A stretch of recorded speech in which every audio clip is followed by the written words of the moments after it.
Hail and well met. Good evening, my fine warriors. The banner has been raised, the horns have sounded, and you have gathered. Gathered to join me in continuing the adventure of Teophania von Valancius, as we uncover the secrets and dangers of the Coronis Expanse.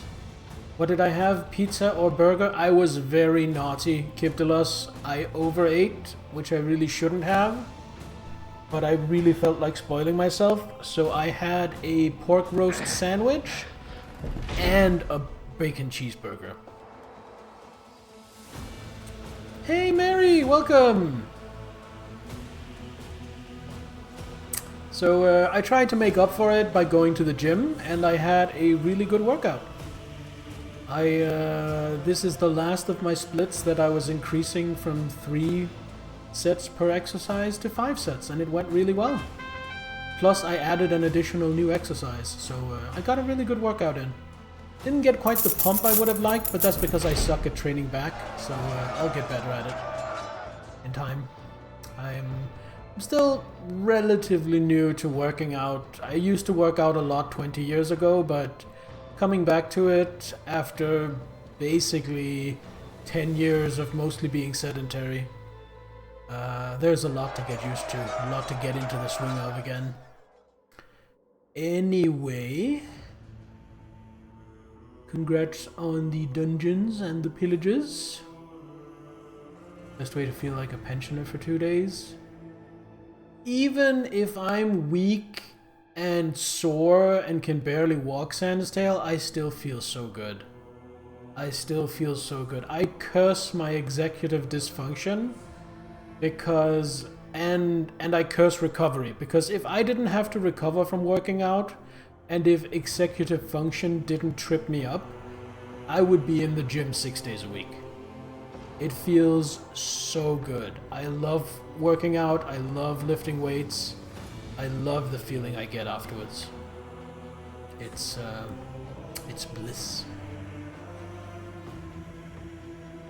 Exercise aches, the one thing that makes you think you might be a masochist. Yeah, I definitely enjoy that more than I enjoy any other kind of pain or discomfort. It feels earned. It feels almost like a reward after putting in hard work. Anyway, let us get the stream underway. You love lifting and it shows. You lift the story through your voice as well. Thank you, Kiptinos. Thank you. I feel like I really try to do a little voice acting in this game. Anyway, it's stream, and that means you all know what time it is. Cheers!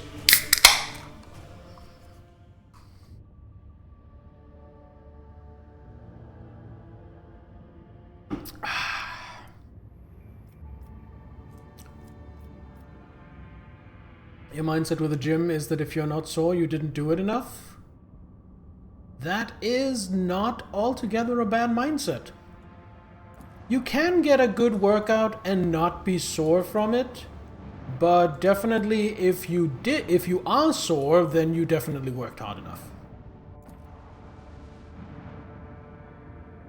It's your monsters, you're allowed no further, if you ask me later. Alright, I'll keep that in mind, Tay. I'll remember to not ask you then. Alright, so we had just resolved the situation on Viaba 6. I don't really remember what happened.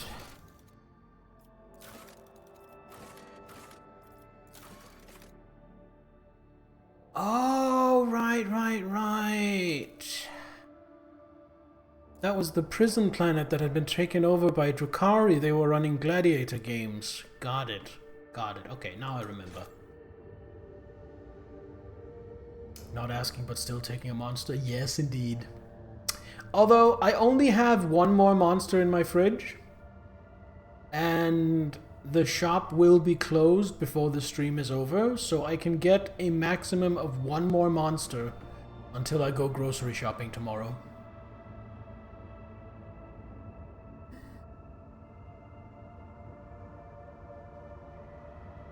Don't ask for permission, beg for forgiveness. I really don't like begging. That's not my thing. That's it, man. Game over, man. It's game over. Game over? No, we're only just getting started. Okay. So, let's have a look around. I think Bear is a cutie. Yeah. So we have something over here. We have showing the way. Thank you for that blurb, Barry. And thank you for the blurb as well, Salaminator. Don't like begging? That's not what you seen last time? Oh, game over to no monsters. I see. What is this? Showing the way. Is that a rumor?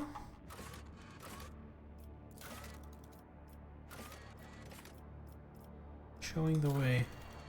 Owing to her keen intellect and more than a bit of luck, the rogue trader managed to discover several ancient Imperial ships and restore the Archaeotech compass mechanism pointing to the location of the fleet's mothership, the Muro 79 system.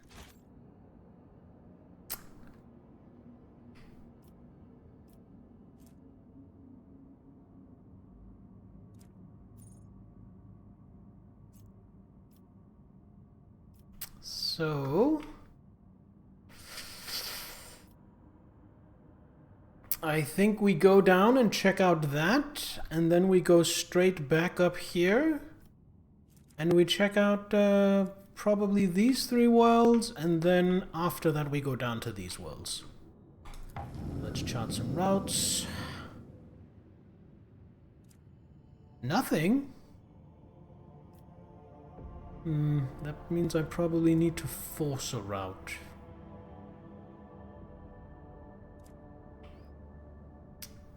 But for now, we need to find a way here. So jump, jump, jump. I'm gonna make that 1 step safer. Yeah, we should be fine. Jump to here. The steady rhythm of life aboard the vessel was disrupted when, on the 4th watch of the voyage, the lower decks had their gravity reversed. Oh, again, this has happened before. The stunned denizens of the afflicted sectors were woken up by being torn from their assigned beds and tossed onto the ceilings. Numerous injuries and fatalities were reported. The difficulties in performing regular duties due to the gravity reversal continued until the end of the journey. After the ship exited the warp, the gravity returned to the accepted norm, an event that once again was accompanied by deaths and injuries among the crew. You know what? That seems a little incompetent to me. Let's ignore the fact that this has happened before and just assume this is the first time. I understand being caught by surprise when gravity suddenly reverses and there being injuries and casualties. However, any reasonable person would expect gravity to revert after the ship exits the warp. So precautions should have been taken upon exiting the warp to make sure we didn't have another round of injuries and fatalities upon exiting the warp. I feel like anyone with even just a basic sense of logic would be able to suss that out. Even this is not even like the Imperium are fanatics who have a lot of backward thinking. Like even Imperials should be able to reason that, hey, once we're out of the warp, this warp phenomenon might stop being active. I'm just saying. We want to make that... You know what? Let's make it just a little safer. Do that work? Tech Priest says you're not worth securing cables. Do it anyway and try not to fall to your deaths. I guess I just feel like manpower is a more valuable resource. Like, manpower is a resource to spend, yes, but I feel like it's not a resource to just casually waste for no reason. As the proverb goes, your life is the Emperor's currency. Spend it well. We are too lazy to make preparations for gravity to stop being reversed is not spending their lives well. That's just my opinion. Acolytes of the cult Mechanicus have reported a disturbing incident. All Vox systems on the middle deck started broadcasting otherworldly sounds, whistling a haunting melody. The strains of monstrous music drove people into a frenzied dance that could not be stopped. Several hours later, the Vox devices fell silent and the dancing crew members fell lifeless. The area was cleared and the bodies of the deceased were disposed of with the necessary precautions. Ooh, Colony Viabos has begun a new stage of development. Oh, but something has happened on Foulstone as well, I guess. An incredible find has been made on Foulstone, Lord Captain. A lost volume of St. Keith's diary has been discovered during the restoration of his crypt. By following the saint's words, the Order of the Hammer was able to find a crypto-ark containing a tech relic of St. Cognatius, the Crucible. Keith's writings on it are vague. It's called the Sculptor and Transformer, granting life and grace. The explorators have sent a delegation to lay claim to the treasure, which has sparked a heated dispute that has been going on for many days.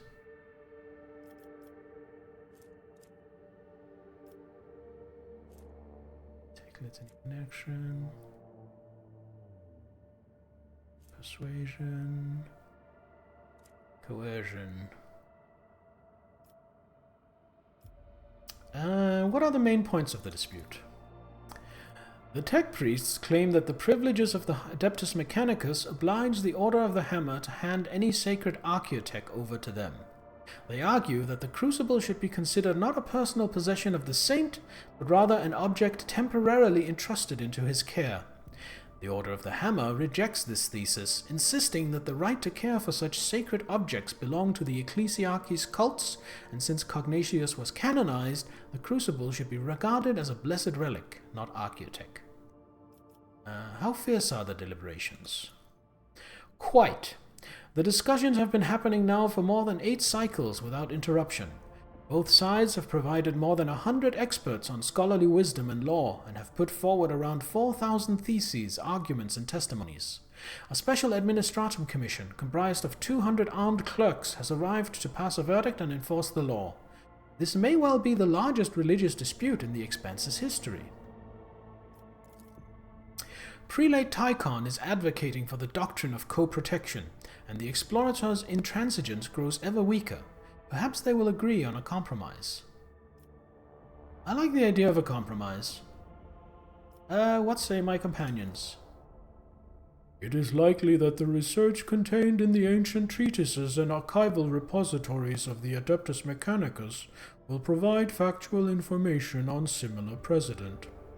I can spare some of my computing power to find such a case and provide my brothers and sisters with the information that is necessary to win this dispute. I believe that the chronicles of the Amelinian conclave describe mystical miracles witnessed by zealots while praying at an ancient banner of St. Capius.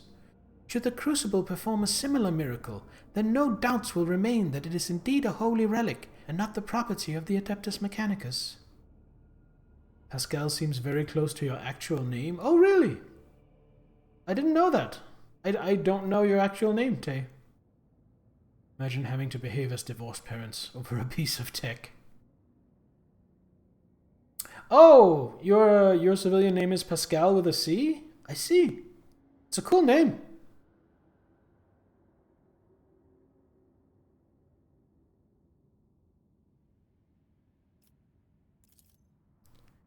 Shirin, do you know the best motivation to make your enemies ripe for the compromise? The danger of losing any sort of benefit. It is within your power to take the crucible for yourself, using the privilege of your warrant if you so desire. Why do you not imply such a possibility to the parties involved?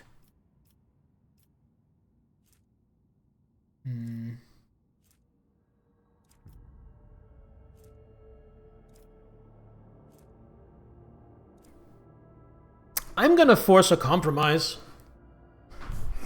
That seems like what my character would do, and also what I would like.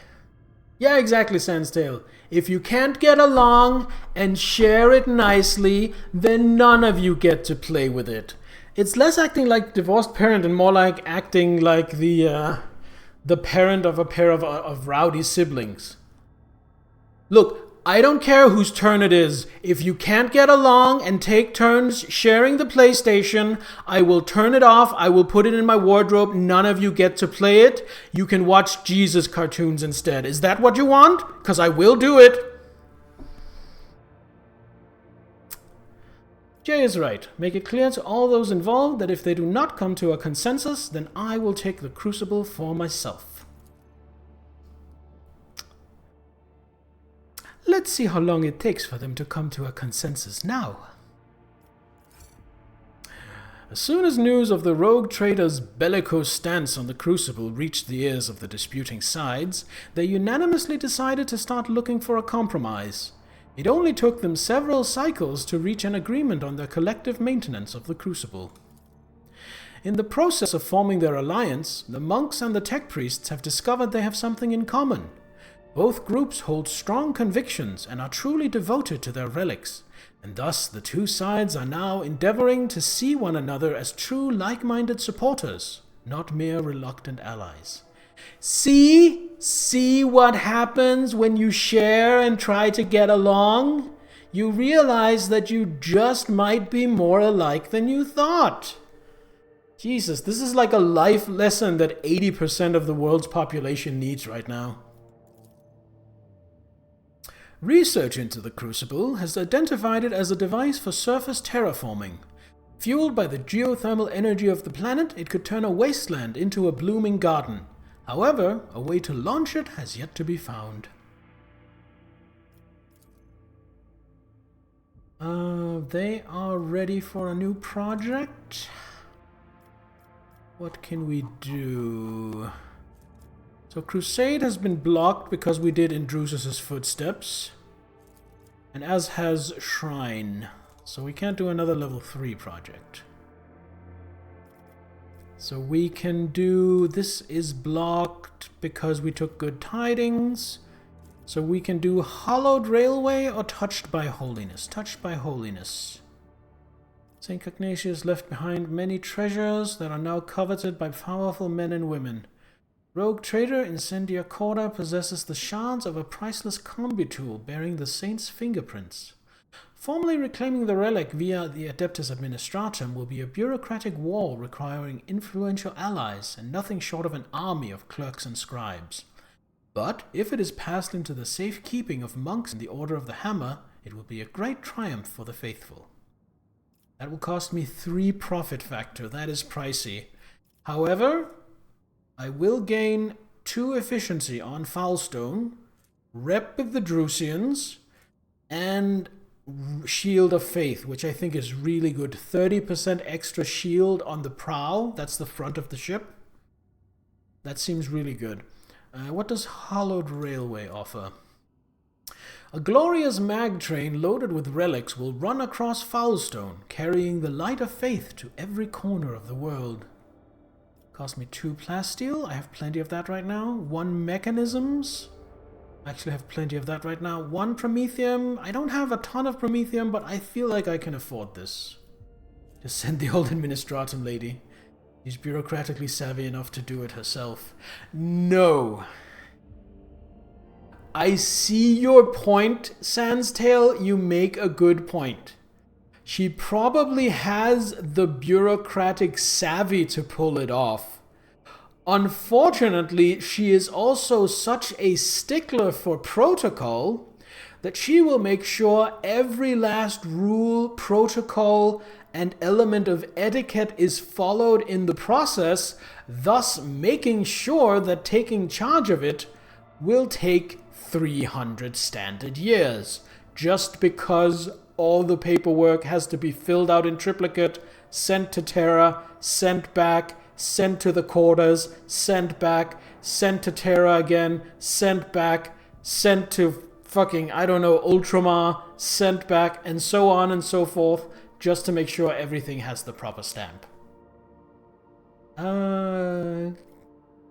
Give rep with the Explorators, give complacency. Affects the amount of profit factor produced by the colony. And speed of projects in the colony increasing and decreasing 10%. Imagine the value of the STC for Microsoft Excel. Yes.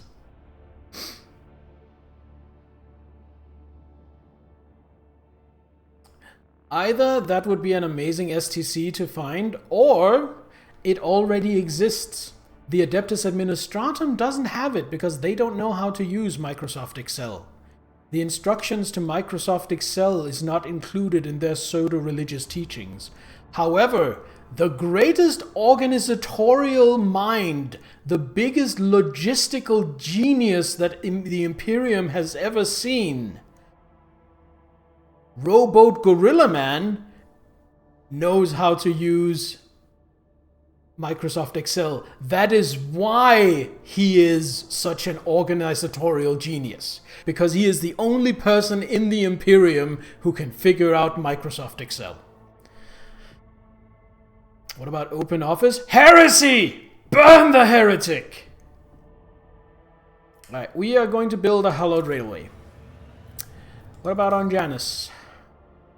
I feel like Janus was the one that only had projects available that I didn't want. Yeah, it only has Secret of the Winter Scales,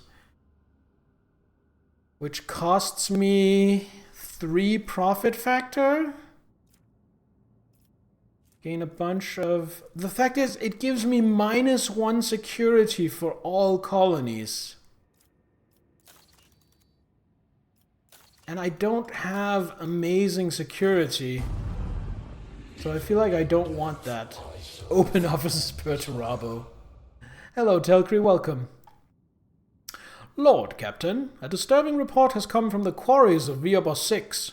The convicts have lost their minds. They forget how to use tools, they huddle together and continue to stare aimlessly into space, even under the lashes of the whips, ruining the mining deadlines. Some are possessed with the urge to use their nails to scratch blasphemous symbols on tools, machines, and even their own bodies. The most mad have painted the walls of several mines from floor to ceiling with the symbols and gone off deep into the mining tunnels. None of them could be found. The Overseer considers it a ploy to divert attention away from the escapes and an impending rebellion.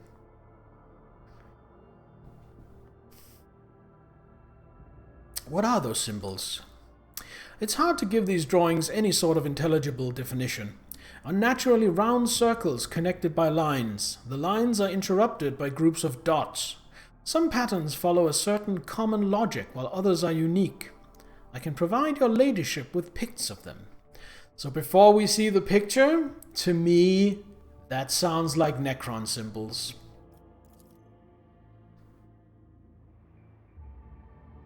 After examining the pict, you realize that the symbols are connected through a strange logical sequence.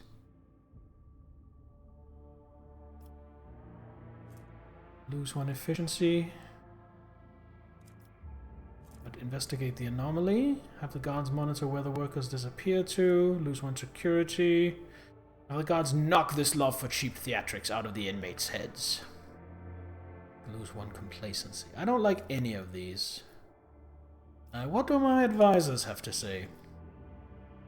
I am detecting an intriguing pattern in the drawings of the symbols left by the prisoners. Hypothesis, they have a practical purpose. Requesting clearance for the Adeptus Mechanicus to access the mines and investigate the specimens. Yes! It's a Necron tomb world. The Adeptus Mechanicus is going to discover the Necron tombs, and that will be where Mechanicus takes place. The game Mechanicus. Disappearing prisoners. What is the point of running away from penal servitude if the entire world is a prison cell? No, Shireen. These Ashmags have found some sort of smuggling tunnel network and are hiding there. And the drawings are their secret language, which they use to give orders to their fellow prisoners. I know some guy who can find such secret places and decipher these languages. If the convicts continue to disappear for no reason, then unrest will soon follow. Whether out of fear or hope for the possibility of escape. To stifle this, we must put pressure on the convicts' leaders. My experience suggests that such people can hold more sway than any overseer. A fish rots from the head, and a prison begins to collapse because of its overseers. It is suspicious that no one has managed to get to the bottom of the problem. Lean on the senior staff to get the information we need. Someone in the prison must be exploiting the situation for their own ends. Yeah, we are going to let the Adeptus Mechanicus... Ooh, Equalizer. Watchdogs of Via Boss 6. Peculiar Trinket. I definitely think it's something that is beyond the power of the convicts or the overseers. So I think Abelard and Solomon are wrong.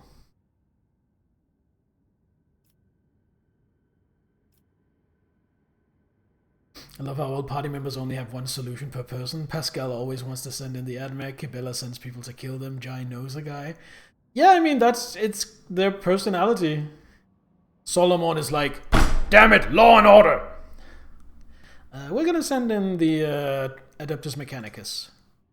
There is no sacrifice more worthy than one made in the name of the quest for knowledge.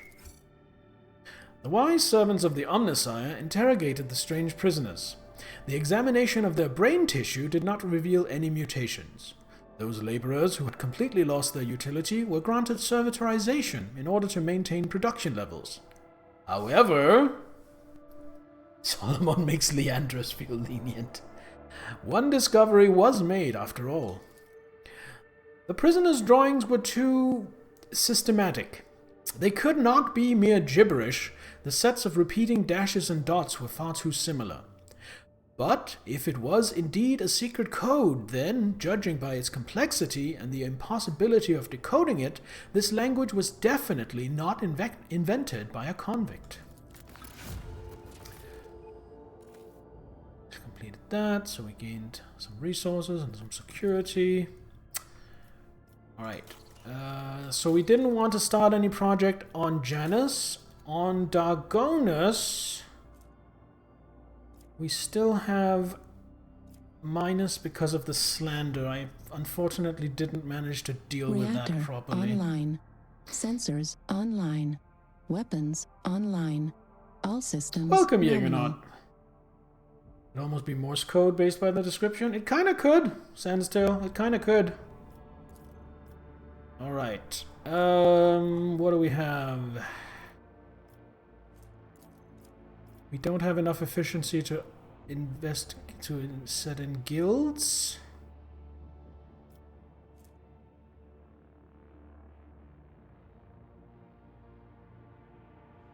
This in turn will bring about devastating storms and acid rains. We lose 1 complacency, but we gain efficiency. 5 profit factor, endless supply of frag grenades. Sounds good, but we don't have enough efficiency. The season of wars. As the population of Dagonis grows, the old ways must be improved upon. The most audacious underhive gangs will form the planet's new elite. By leaving them to fight for territory, the rogue trader will be able to select the most vicious servants. I can't do that because I didn't select Filth of the Expanse, and I also don't have enough efficiency. That would have given me a power sword. Yeah, it doesn't seem great anyway. What does Adeptus Arbitus? As the population of Dagonis grows, the old ways must be improved upon. The creation of fortresses of justice will establish the rule of law and attract reliable merchants and partners. That sounds good. Blocks guilds, blocks seasons of war. We must have chosen Shield of the Emperor, which we did. We must have at least 4 complacency. We must have good enough rep with the Navy. We gain 3 security, 5,000 rep with the Imperial Navy, 3 profit factor, and ancient and fearsome weapon captured on the ship of the arch enemy's devotees and cleansed by Texorcism over the course of a 7-year-long vigil. Medium-range broadside macro cannons which fire 3 shots, dealing 24 damage per shot.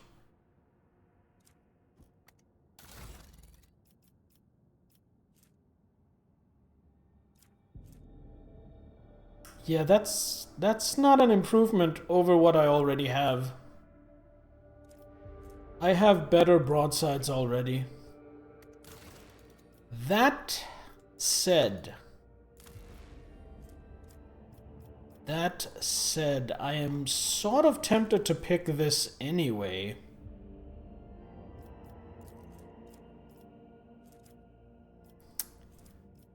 Or could I get efficiency to 4 to get guilds?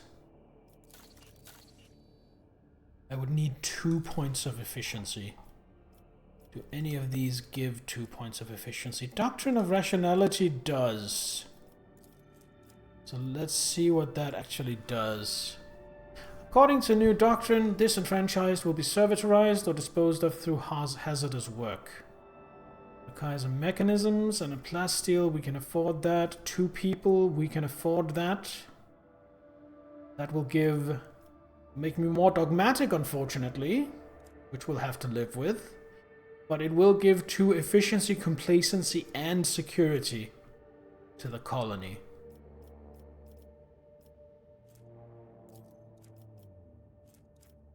It's 5 profit factor and 3 efficiency. And an endless supply of frag grenades.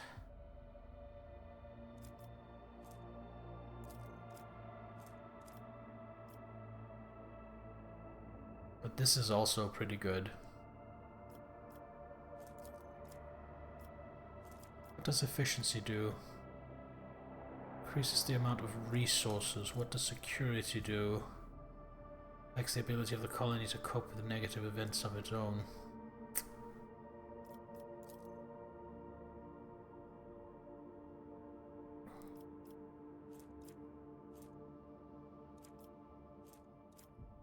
Some of those repeatable stuff buildings give bullshit good stuff.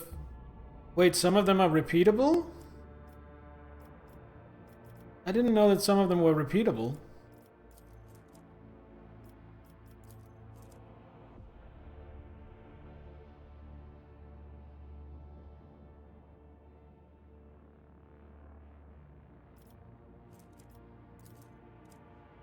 That's like the... Oh, that's what you mean. Some of the replenishing. Okay.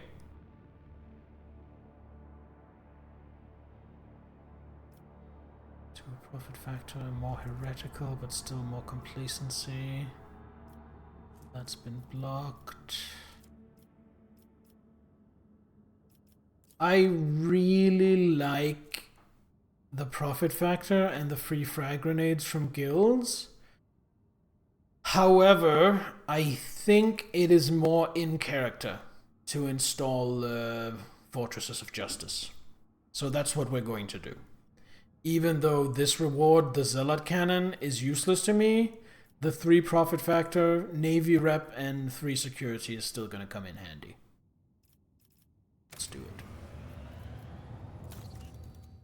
And then a new project on Viabus 6.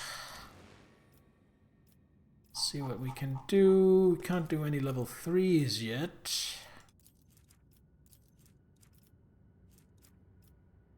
We need either Envirodome or Ergonomics. Good to know. Can't do this because we don't have giants. I don't know where that is. Oh, that's something on Kiava Gamma. Warp guides. We don't have enough security for warp guides. Structure Metallica. We must have done the Secret of the Winter Scales on Janus. Interesting. Then we can spend 4 Promethium and 2 chemicals to gain 4 adamantine, 4 plasteel, 2 phlogiston, and gain 2 efficiency but lose 1 security. Okay. But that takes over half my remaining Promethium. And it gives me -1 security, so I don't think I like that. There's Lair in the Void. The abandoned void station in orbit around Viabus 6 may be turned into a secret den for the pirates of the Coronis Expanse. can afford this. Give me iron eye grenades. 2 profit factor and 1 security across all of my protectorate. That is very tempting. Holy servitude. The Drusians always need new pilgrims, and convicts will be an adequate fit for this role. I have good enough rep. It will cost me 1 people. I have a shit ton of people. I will gain complacency, profit factor, rep with the Drusians, and a ring.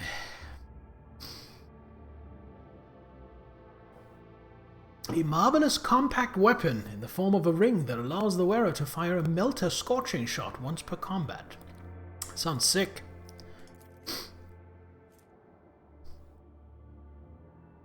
$10 to $14 is not a lot of damage, but for 0 AP and with 50% armor penetration... Oh, and it's an AoE? Yeah, that's not even close to being bad. How is the AoE again?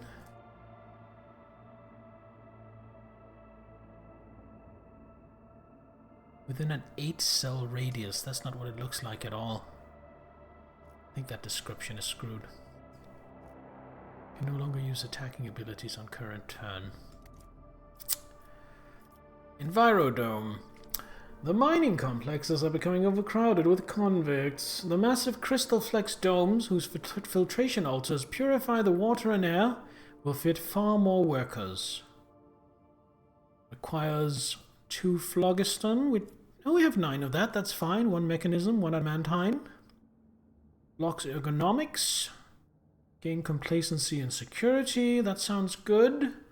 And I will fear no poison. All allies gain +5 carouse and minus 10% toxic damage.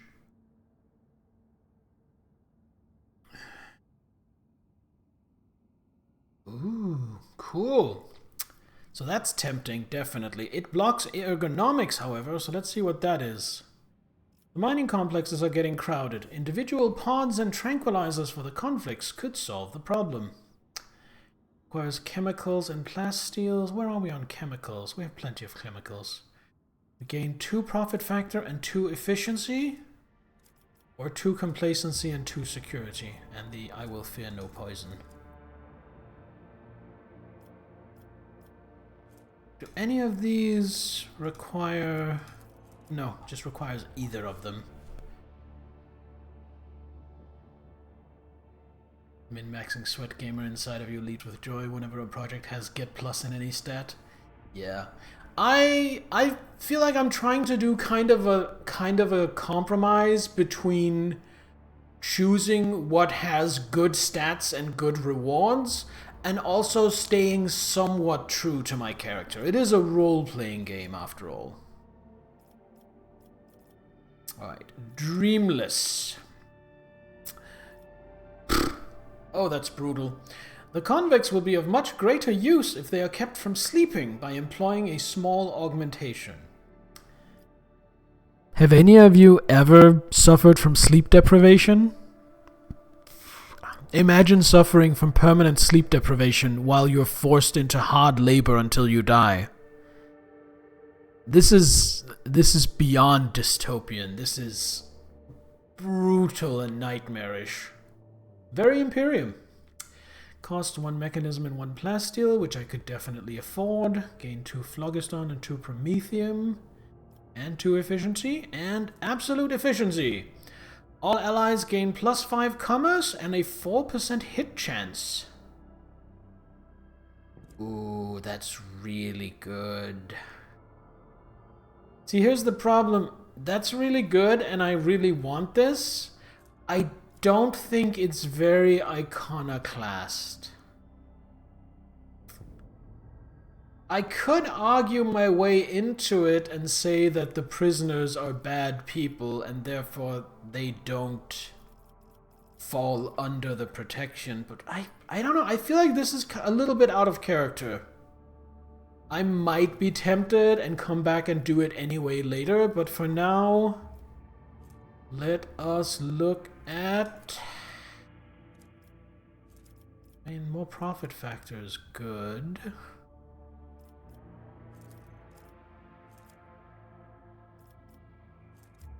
Yeah, let's make another alliance with pirates. Let's make a secret pirate den.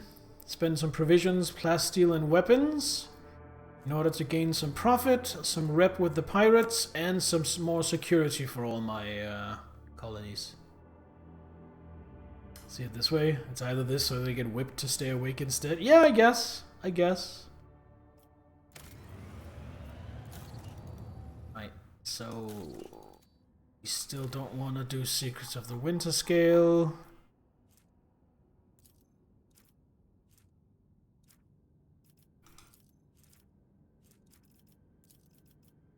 Which means... what is this? Clandestine cultivation of a xeno plant. Seed feeds on the blood of serfs. Will allow the production of hallucinogenic poisons that contaminate the victim's genes. I can afford that. Get some more Casbalica rep. Some pollen of the unreal, which I probably don't really care about. Poisonous nectar. Yeah, that's okay. That's not amazing. And then we have the reaping, which I can't do because we haven't completed giants on Kiava Gamma yet.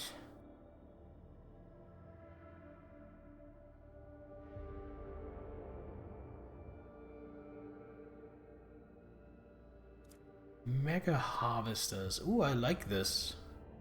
Each operated by an assigned clan of serfs. Reap harvest with a tooth jaw, break open the soil, and drink the swampy lowlands dry. That seems really good. It also seems like something that will piss off the Eldari. But fuck the Eldari. I want to do this once I have the option to do it. This doesn't really give any rewards I really want. I think I'm gonna give this a miss. Doesn't feel like it's worth the investment. Because I don't rely that much on poison.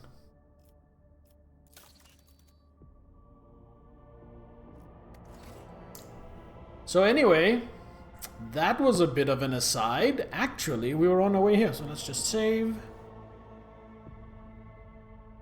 Goddamn arrogant, pointy-eared, long-headed elves, yeah. Damn knife ears.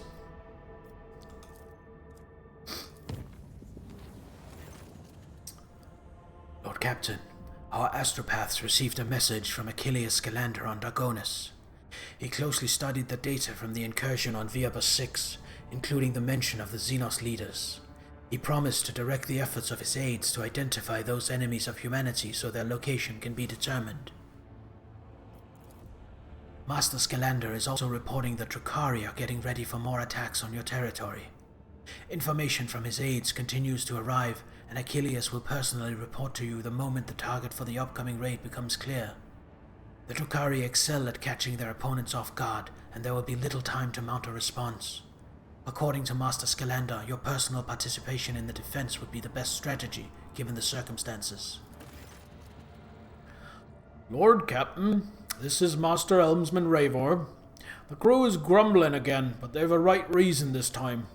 Our analytics system have gone totally bonkers. The Red Robes, the Tech Priests, are blaming the anger of the machine spirits.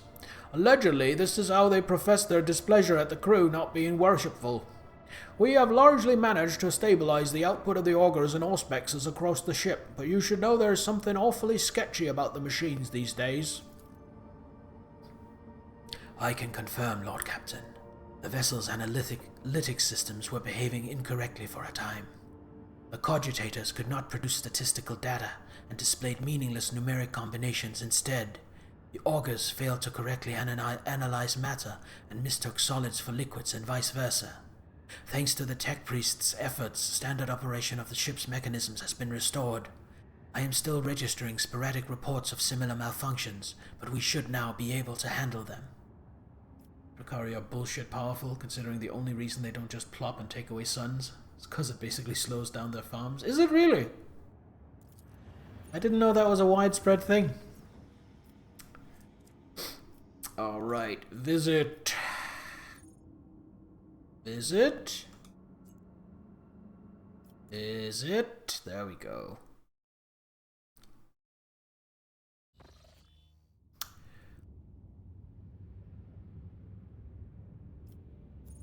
Wrecked void ship.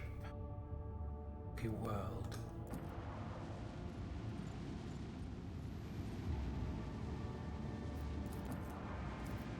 Before I land, let's just save, just to be on the safe side.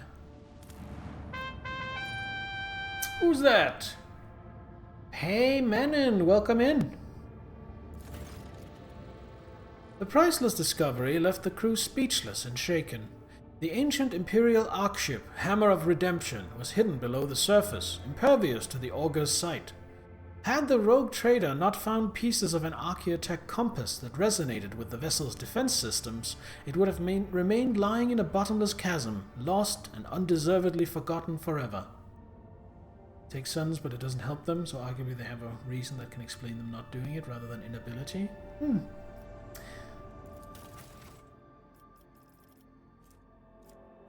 Oh, I mean, this is really valuable, but I'm a little disappointed if this is all I get.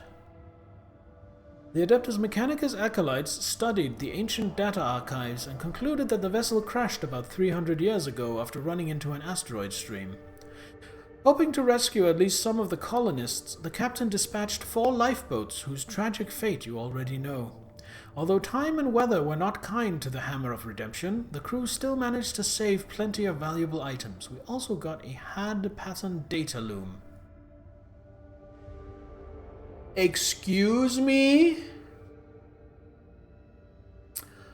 Plus 10 to all skills and can re-roll any failed skill test once.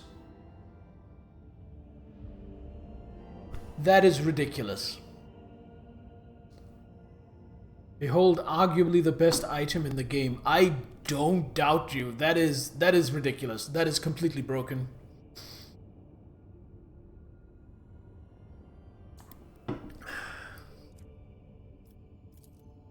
So, I will, of course, claim that for myself, being the rogue trader.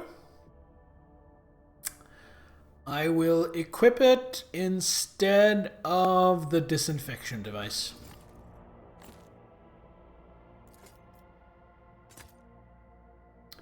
Meaning that I now have a respectable 150 persuasion and 127 commerce. Reroll on tech, give it to someone he can reroll tech as well. Is it 1 skill per user? It is whoever has it equipped.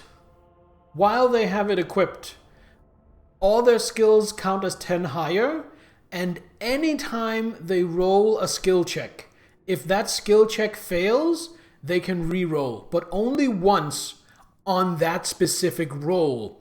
If they make another roll 2 seconds later, they can re-roll that too, and so on. It's every attempted skill check.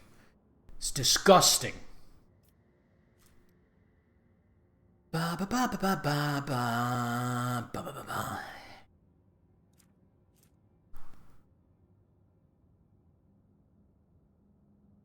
Spirit Rape might be good for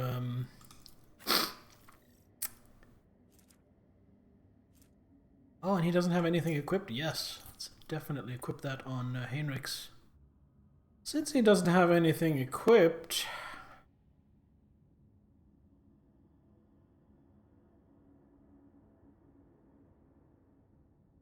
having some fun and then not some fun? Your 3D printer is testing you? Oh no! What's it doing? What is this? Oh yes, he's definitely keeping that. User of Sin. How is this calculated? Is willpower bonus. Okay. But it's specifically the charge ability. Yeah, I mean, he can have that. Yo, G to the E to the plasma. Welcome on in. How you doing?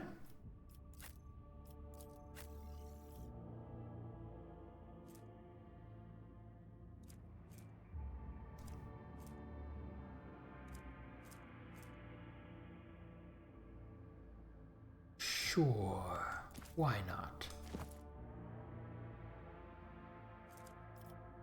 For lack of a better option.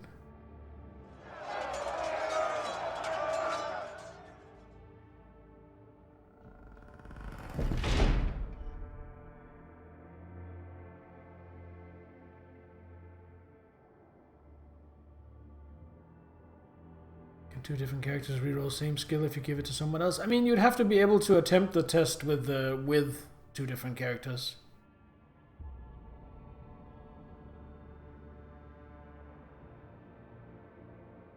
Like most skill checks, not all, but most skill checks, you get to attempt them once. And then you either pass or fail, and that's that. But some skill checks you can try with different characters. And for those, if you wanted to, I'm probably not going to because I don't want to do that amount of inventory micromanagement, but you can like pass it down the line if you want. Don't really have anything to go there for her, so that is going to be it.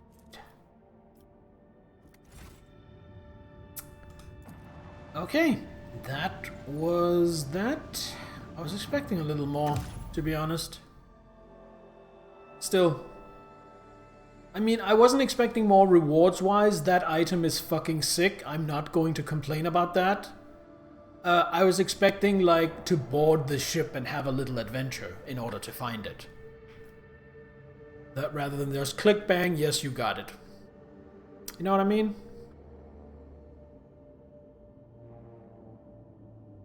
So, I want to check out this up here. So, I think I want to go to Pellium Solitus and then try forging routes from there.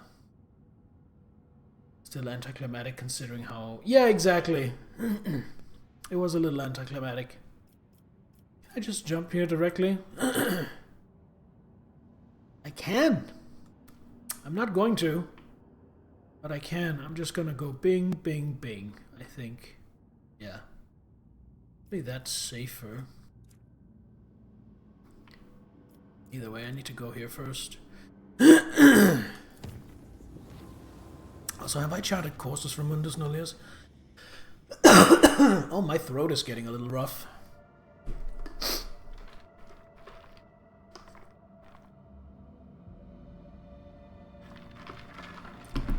When forcing a route, the distance between them does not affect the level of inspiration needed. Oh, good to know. Thank you, Sense. Okay.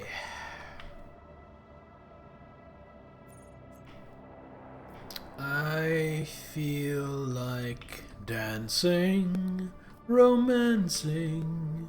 Ooh. Fucking comedy-sized jug. This is my water jug. The reason I use it is because it's insulated. It keeps my water cold really well. I like my water just about as cold as humanly possible, as long as it's still liquid. So what I do is I will tend to fill this up about a third of the way to halfway with ice cubes, and then fill it up fully with water, and then I try to drink that over the course of a day. So, can I just... I could just go directly from here. You know what I'm gonna do? I'm gonna go to Mundus Valancius, since that is my capital. And then I'm going to try and force a route from there. 0.0001C. Kind of, Sans. Kind of. Oh no! Enemies of humanity have been spotted aboard the ship. Warp beasts have enthralled the crew in charge of one of the macro cannons. Massacred those who resisted the heresy. The Lord Captain is their only hope. Can't do that. I don't have holy gifts or cargo to dispense. I do have weapons and armor to dispense. But I will personally deal with it. Alright, we're demon hunting. Who goes? Abelard, of course. Cassia, since we'll probably be dealing with a lot of Veil degradation. Now, who else is good versus demons? Heinrichs, Argenta, and Solomon. I think we're leaving Pascal behind for once. And then once we spawn in before we start the fight, we're just going to level up our party. Because we've been neglecting that. Oh, never mind. Ads are starting. So, with ads starting, I will take a quick break. I will step away, go pee, stretch my legs, maybe do a couple of squats, grab a breath of fresh air, so don't go anywhere. We will be right back in about 3 minutes.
Alright, I am here.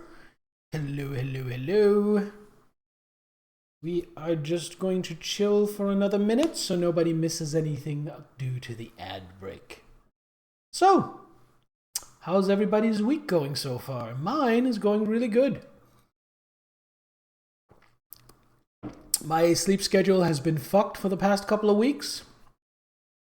So yesterday, I stayed up all night into yesterday, and then at about, I think, 10 or 11 a.m. yesterday, I went to bed very tired. And then I slept. I woke up, went to pee, went back to bed. Slept. Woke up, went to pee, went back to bed. Slept. Woke up 6:30 this morning. Having slept, 17 or 18 hours. And I felt great. And I've been having a really good day due to that. As some of you know, I started streaming early this morning after breakfast. Streamed half the day. Then I went and got dinner, ordered some dinner, watched some YouTube. Some of the YouTube was fitness related, which made me really want to work out. So because of that, I went and worked out, came home, had a shower, and now this stream. So today has been a very cool, very productive day. Seating sleep sounds less than ideal, but the sleeping process is just chef's kiss. That's just kind of how I function a lot of the time, where I will go without sleep. I will like do all-nighters and then sleep for 12 hours and then all-nighters and then sleep for 12 hours and then an all-nighter and then sleep for 16, 18 hours to kind of right my balance again and get back to being awake during the day, sleeping at night. Although it pretty quickly slides because I'm just really comfortable being awake after midnight. That's just where I function the best. San says, had to drive car for work, cannot be outside without sweating. Could be better. Yeah, it's been a little too warm. I agree with that. It's been like that here as well. Do lots of all-nighters, really like it at night. Sucks you have to work up early for your job. Yeah. Yeah, if only we could all live without having to have a job and just live the best kind of life we can find for ourselves. What a world that could be. Anyway, I like the yapping, but let's kill some motherfucking demons. Or rather, let's level up our party before we go kill some demons. Love doing the job. Love to do it. You just love to do it later. I follow you. I follow. Wish I was less limited by the need to get up at 6 for work. You're a late person. Go to bed late, wake up late. Not being late, you hate being late. That's the exact same as me, Sans. Ideally for me is I don't wake up until at least 10 a.m. Preferably noon or early afternoon, and then be awake the rest of the afternoon, all evening, all night, early morning, and go to bed sometime early to mid-morning. That's just how I function the best, I think. We get a common talent and a new ability. Ooh, that's exciting. So for common talent...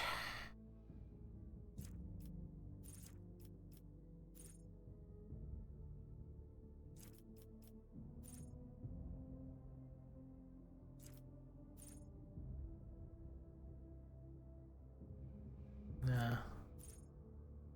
It's only if they're adjacent.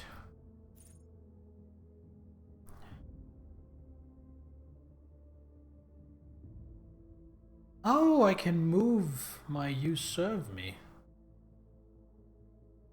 Let's see. You allow yourself to sleep, it's up to like 10 hours. They'll wake up after about 6 because you're used to that. I am very privileged in that most of the time I don't have to set an alarm. I can just sleep until I wake up. And I know most people don't have that, and I know I'm very lucky to have it, and I do appreciate it a lot. Get all the stuff for your account and Wuthering Waves. Open up your Europe account. Other rewards, you did some polls, and you lost your 50-50. Oh no! But having lost your 50-50, Tay, doesn't that mean that in a certain number of polls you will then be guaranteed? Like, because you lost the 50-50 now, you will get the thing you were pulling for guaranteed in another 10, 20, 30, 50, whatever pulls. That's what I thought. So it's not that bad. I could maybe improve my Lore Imperium.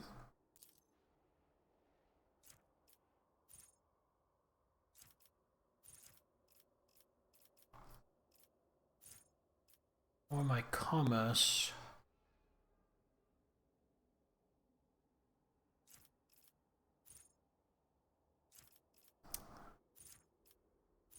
Or my tech use. That might be good because I don't always have Pascal with me. So I'm gonna do that. Good way to get a sugar mommy. Would make life easy. Every lost pull is just another chance to gamble. I mean, getting a sugar daddy is probably easier than getting a sugar mommy. Just saying. This is not legal advice. I'm not telling you to do either. I'm just saying the odds are probably better for getting the other one. And I mean, if you're only doing it for the money anyway, it's not like you have to enjoy it yourself. You have to just be able to pretend to enjoy it, right?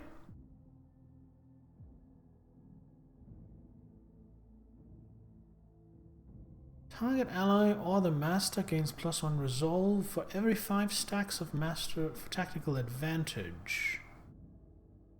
That's a lot of resolve.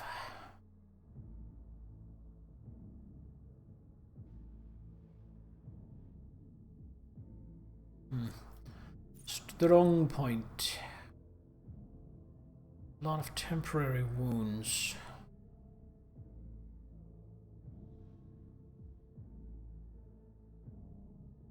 Oh, I'm tempted to get strong point. What's fervor do?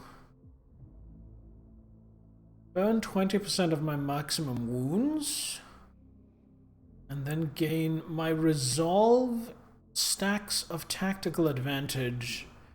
And resets the cooldown of Linchpin, Inspire, and Strongpoint. What's the cooldown here? It's just 1 round. So that would just allow me to double tap it. Can only target the Master Tactician themselves. No, I don't like that. Finish the job. Can only be used on enemies with the Unfinished Business effect. This effect is applied to enemies which were attacked by the Master Tactician's allies and have less than 50% of their maximum wounds remaining. Okay. The Master Tactician immediately attacks the target with a single shot or strike. The attack does not count towards the attack limit per turn, costs 1 AP, dealing half weapon's maximum damage plus an additional 5 damage. Let's get that. I like that one. Abelard, level up. Yes, Lord Captain. Let's see. Bulwark.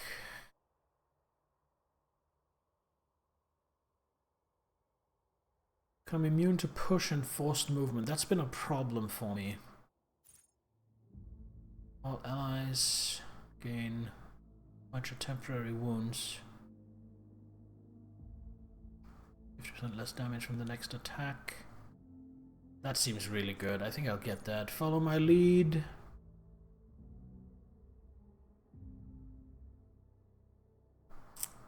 That's really good too.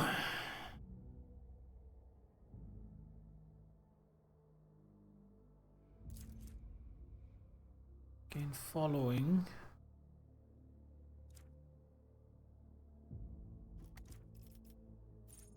It's also good.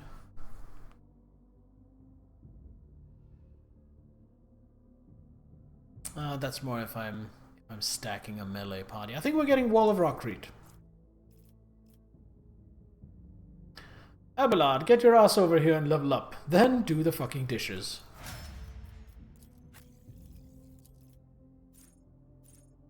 Abelard, solve string theory. Consolidation. Immediately dashes over.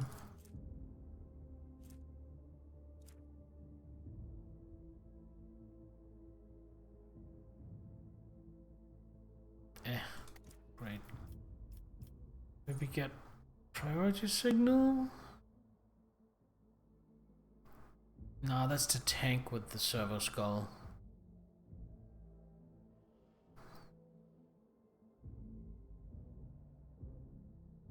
No, I don't love that. Provocation signal.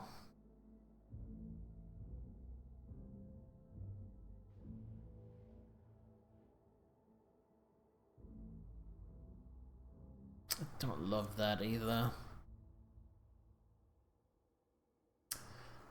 Wish characters on the current banner would have been differently positioned, because you'd love to get more something. Lost your 50-50 for the new character, took you everything to get her with the guarantee, took you like 150 pulls. I don't know what to tell you, man. That's the nature of gambling. Sometimes you luck out and sometimes you don't.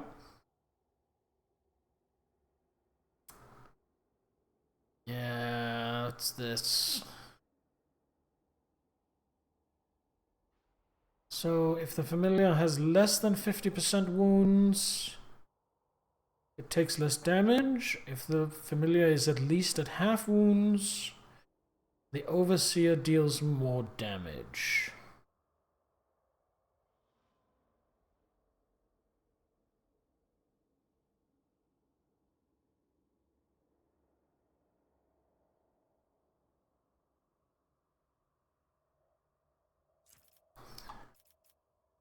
What else do we have here? Ooh. Held in my gaze seems good.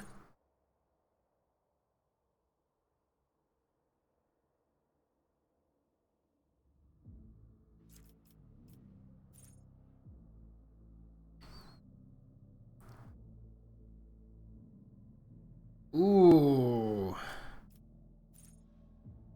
Reveal the light.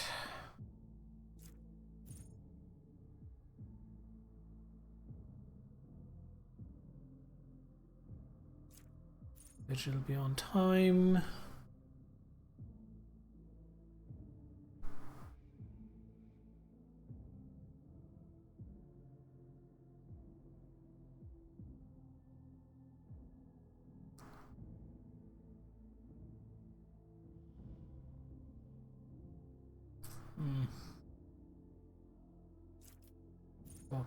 Waking nightmare. Oh, that is sick. Minus 22 to toughness is a big deal. That's gotta be a 2 AP. That's a 1 AP. Wow. Yeah, we're gonna get Waking Nightmare. It's gonna really come in handy. Alright, Heinrichs. What do you get? Any of these? I mean, we could get Defensive Stance. Let's see what else we have here. Purge Soul. Deals a tiny bit of direct damage. Increased against Xenos, increased more against Chaos Worshippers or Drukhari, increased even more against demons. And even more on top of that if he's already damaged the Psyker or any of the Psyker's allies. This power does not affect targets that lack souls. Interesting. Sword of Faith. Costs 50 momentum and can only be used... Oh, so it's basically like a heroic act. Faced by a sword made of sheer will.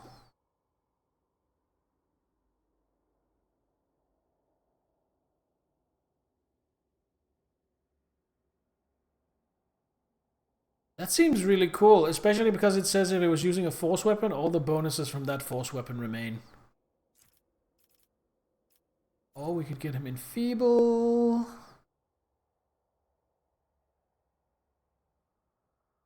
Ooh, enfeeble is sick as well. Regeneration until the end of combat.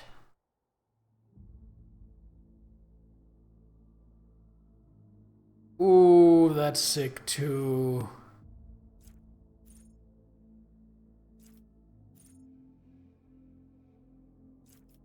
What does chat think? Enfeeble to severely debuff an enemy? Or to severely debuff enemies within an AoE? Or regeneration to give one of my allies regeneration?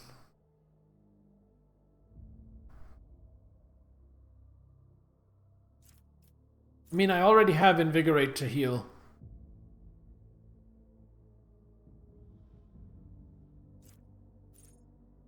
So I think I'm leaning towards Enfeeble. Minus Strength and Agility. Salaminator also says Enfeeble. Yeah, let's do Enfeeble then. Salaminator is usually pretty wise. Common talent. What's Flensing Faith do? That's like chain weapons, right? Chain and power weapons. We don't use those. Litany of Hatred.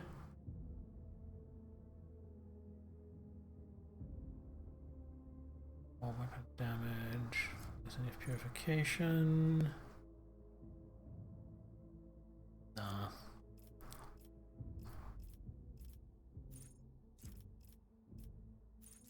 Do we have any advanced skills for her? No, we haven't taken any.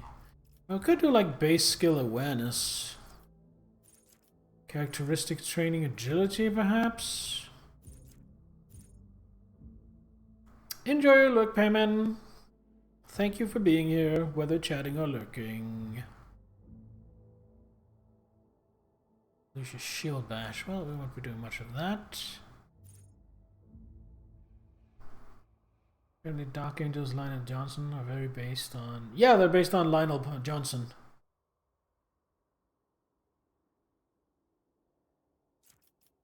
That is correct.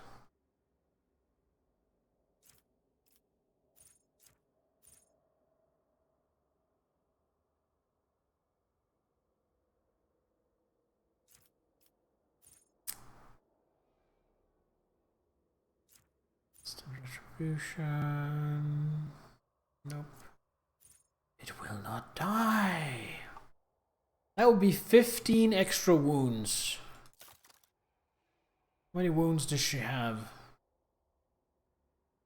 63. That would be like almost a 25% increase in her wounds. That's definitely worth considering because she does take some punishment. What does Liturgy of Insulation do? Is that an arc rifle thing? It is. We don't care about that. That is also an arc rifle thing. That is useless. That is also an arc rifle thing. Cider. No. No. I think we're gonna do It Will Not Die and just give her some more wounds. And then, let's see, claim the bounty. Free single attack with a selected weapon, always hits, does not end the bounty hunter's turn, but deals only 44% of the bounty hunter's usual damage. After each third enemy killed by Claim the Bounty, the bounty hunter recovers +1 charge of Hunt Down the Prey. If it kills a target marked as prey, the bounty hunter receives 2 action points. I mean, that's not terrible. Piercing Shot, next attack will have 100% over penetration and +8% armor penetration. And it's always a crit if it hits prey. That's probably what we're gonna grab. Traps are also really good. She already has Call the Bold. I feel like Piercing Shot on top of that... That's a lot of AP into one attack, but that is still potentially a lot of damage. Let's do that. And now, Solomon. What's his name? Solomon Athar or something? Where's his full name?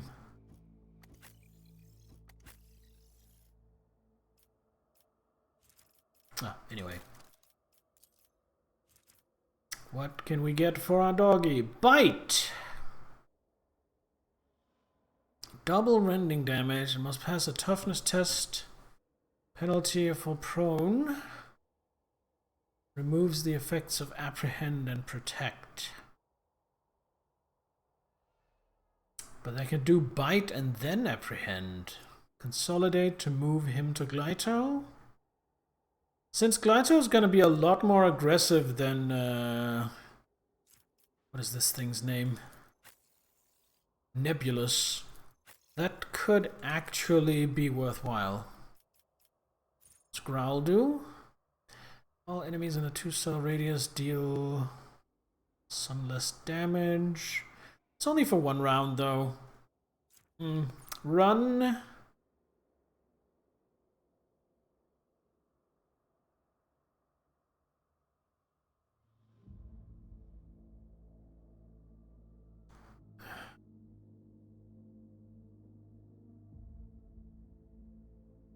Okay, run seems amazing. I wish I could get both run and talents, skills, common talents, special abilities. So this is the last one I get, it seems like. So because of that, I will get bite. No, I'll get run. I've had Glyto be left out because it was immobilized too many times. In your playthrough, it just showed up randomly when you were off the ship? I think maybe not, Sans. I think what happened is... where is it? Did I send it to... So at some point while I was off the ship, as one of my accessories, it equipped a Herald servo skull that just flew around going, "Behold the glory of the rogue trader!" and doesn't do anything other than that. That is not Nebulous. That's just another servo skull that the game gives you, just for sheer shits and giggles. But Nebulous specifically appeared? Well, okay, then it's just a glitch. Because Nebulous is only supposed to appear if you're a overseer. You're sure it moved in combat? Okay. In that case, I don't know what to tell you. You had a glitch.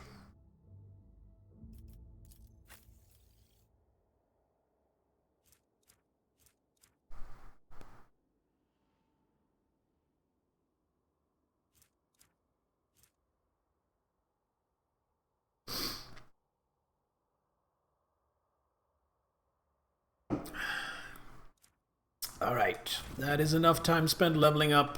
Let's kill some demons. Wonder what kind of demons it'll be this time.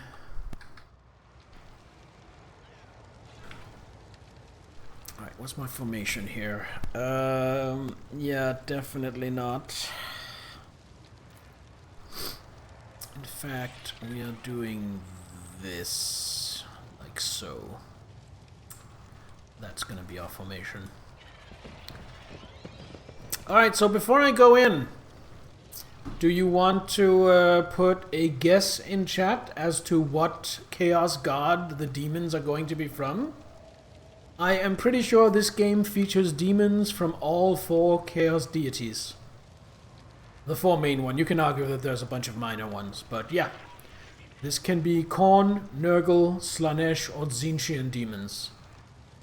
Sans is guessing Khorne. Any other guesses? Anyone wants to step in?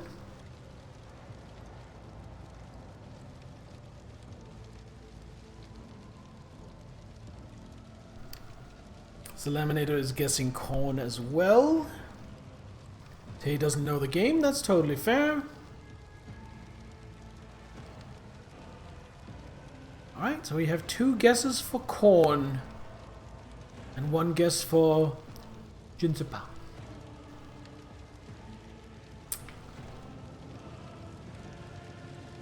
Okay, we have... Well, it says Cultist of Khorne. So I think you guys were right. Now, if these Cultists of Khorne behave anything like the Cultists of Khorne we've already faced, they all have... yeah, they all have fire grenades. So expect everything to be on fire. You would say Slaanesh, but then the game would be rated AO. No! No, I'm pretty sure there are Slaanesh demons in this Juggernaut. They're just not very explicitly sexualized. But I mean, I think this is like an PG... I think this might be an R-rated game.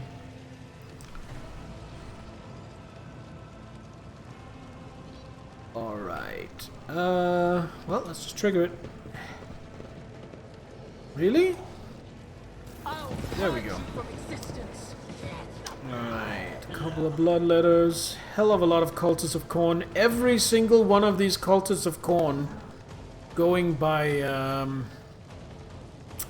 last time I had this fight, every single one of these 10 guys is gonna throw a fire grenade on their first turn.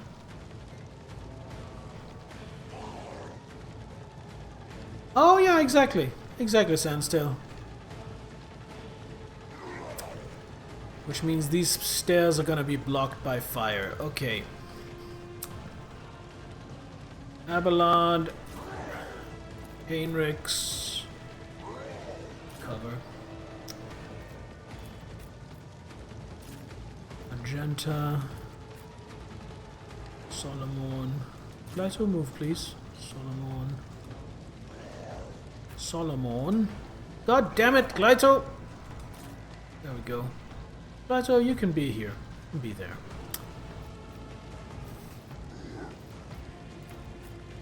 Cassia. Put you here.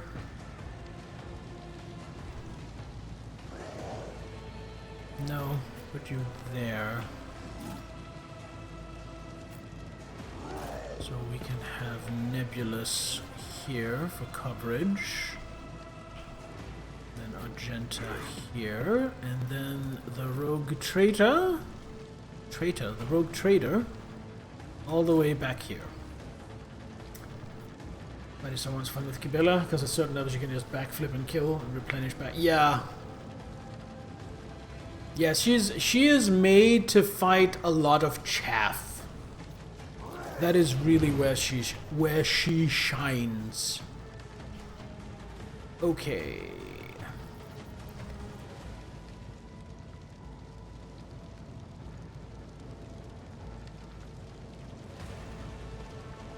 So I need 2, 3. Well, this is free. If I activate this, 2, 3, 4, 5. So we activate run. Activate apprehend on the bloodletter.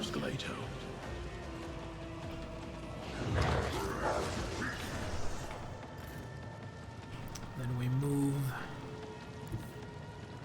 Might as well get cover. Then we activate concentrated fire. And then we activate grisly adjudication. Like so.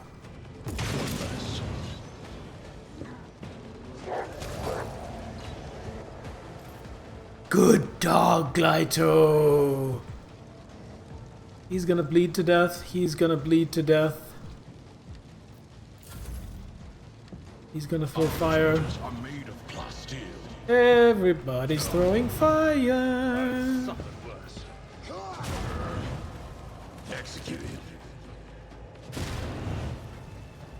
I feel like this is kind of ridiculous. I feel like their AI should be a little more diverse. I feel like, honestly, I feel like it's kind of a badly designed encounter. With just having 10 enemies spamming fire grenades in the same location on the first turn. I feel like that's a bit too much. I am going to stick out Argenta's neck. Be the fire in my heart. I want to rack up some prey bonuses. I'll do it. These guys just want to do a barbecue. Piercing shot. I act. We do Culver Bold. We do burst fire. Like so. I'll do it.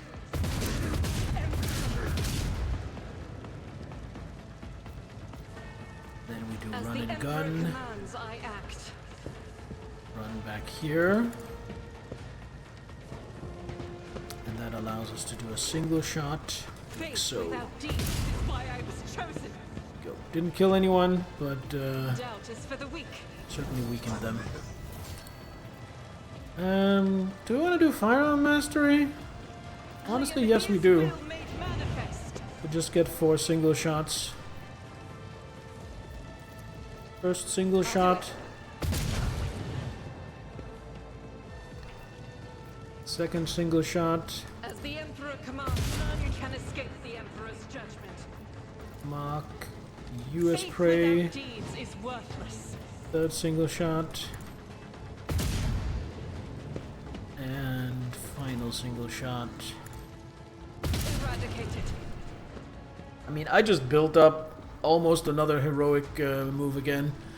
And now I have enough movement I will to fall back to here. in righteous fury.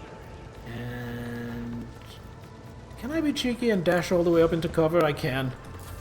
Hot damn. Cassia.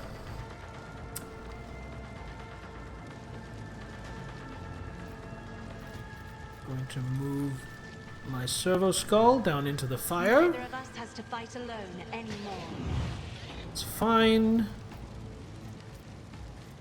Activate Medicaid signal. Put voice of command on the skull. If only that were possible. Oh, she doesn't have line of sight to the skull from there. Fine. I'll step out into the open. Voice of command on the skull, because that's voice of command on like 4 of my party members. Then bring it down on Solomon. Solomon has 2 action points. First action point. Ooh, you can use abilities for free. Concentrated fire.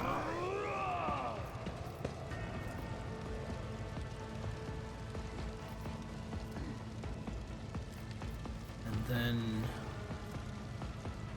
Grisly adjudication, like so. It won't take long. Law and order. And then we can use firearm mastery on him if we want. It'll only get us 2 shots, but The sentence has been passed. Target eliminated. Executed.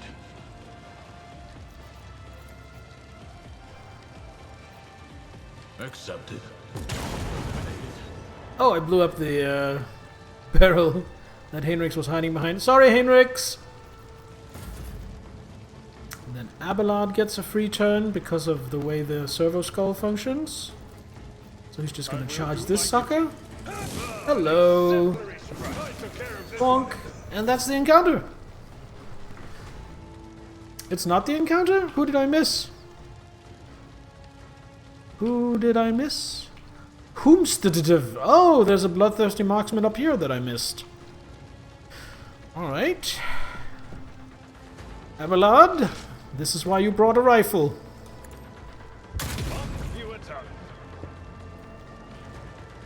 Still not done. That must mean there's some up here as well. I think there's one left somewhere. Alright, Abelard, switch back to the shield. Oh, does it? Wait.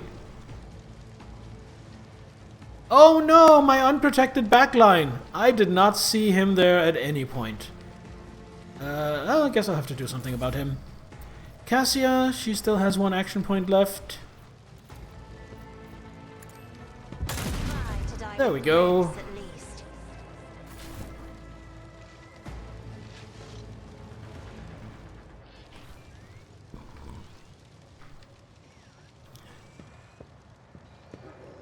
Pathetic demon incursion.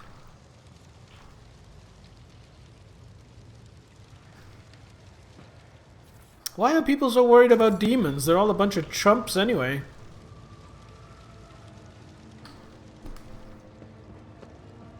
I'm getting cocky. I am only playing on normal difficulty, so I have no right to be all Billy Big Britches. But it feels fun to just ruffle stomp chaos scum.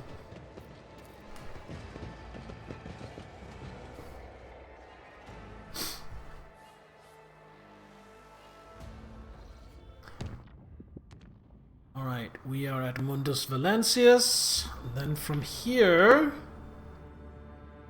I want to navigate to here.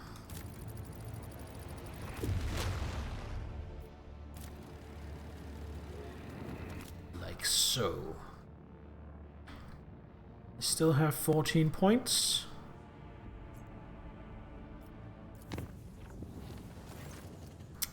Lord Captain, we have received an astropathic message from Dagonis. Achilles Scalander reports a Xenos raid against a merchant ship in the silence of Mersegrid. The coordinates of a hypothetical contact have been forwarded to the crew. If you wish to support your subject and fight back against the Xenos personally, we must hurry. It is unlikely that a merchant ship will be able to resist the enemies of humanity for long. One issue I have this game is that sometimes I see an enemy, know the law, shit yourself, and then violently vandalize him, like an adult kicking a child. Well, in that case, obviously the law was just propaganda. The clans servicing the cooling systems have reported an incident of sorcery. The shadows in the cabins and corridors are coming to life. The Voidsmen say they see strange writhing things lurk in nooks and crannies at the edge of their vision. If they look away, the things spread over the room, gnawing on everything in their path and attacking the weak and infirm. The strange creatures cannot be caught. It's almost as if they sense they are being watched and sink into the many cracks between the machines and bulkheads.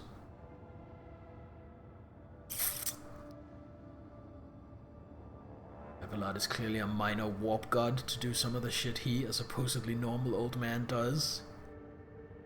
Yes, Abelard is a fucking badass. I think we should purify the decks with fire.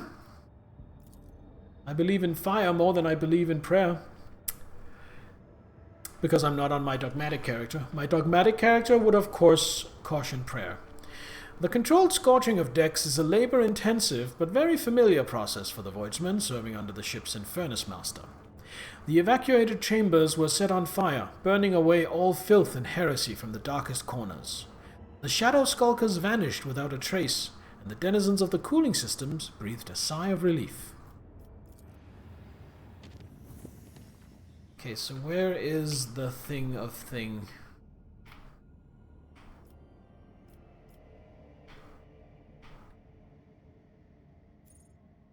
Save the Eldari survivors.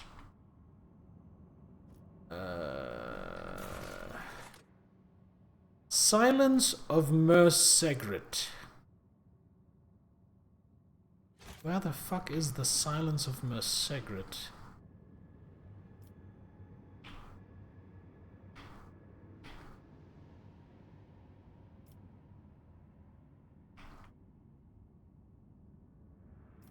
Also, what do I have here? Voyage of the Casbalican ship.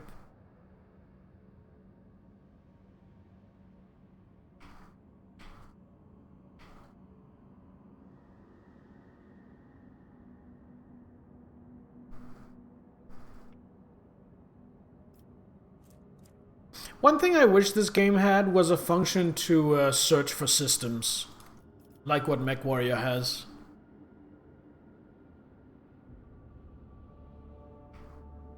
Especially when you're like me and you have a dogshit memory that can't remember where anything is. Yeah, Silence of Mersegrid. Why doesn't it have a why doesn't it have a quest marker to make it easy for me to see? That's fucking annoying. Okay, so I go back to Mundus and then I navigate directly there, I think. Then everything else will have to be put on hold.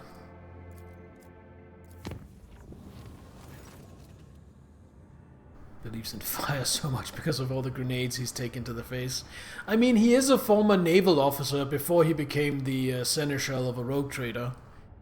He has definitely seen his share of boarding action. The duty officer reported an incident in the shuttle repair bay. A security team was dispatched in response to a distress signal, but when they arrived, they discovered that the shuttle repair crew had doubled in number. Somehow every crew member now had an identical twin, but each assured the enforcer that they were the real one. The enforcers immediately opened fire, killing everyone in the bay. The duty officer awarded the squad a commendation for their vigilance and efficiency. So now I try to force navigate to here. I make it unsafe. We go here to fight against menace.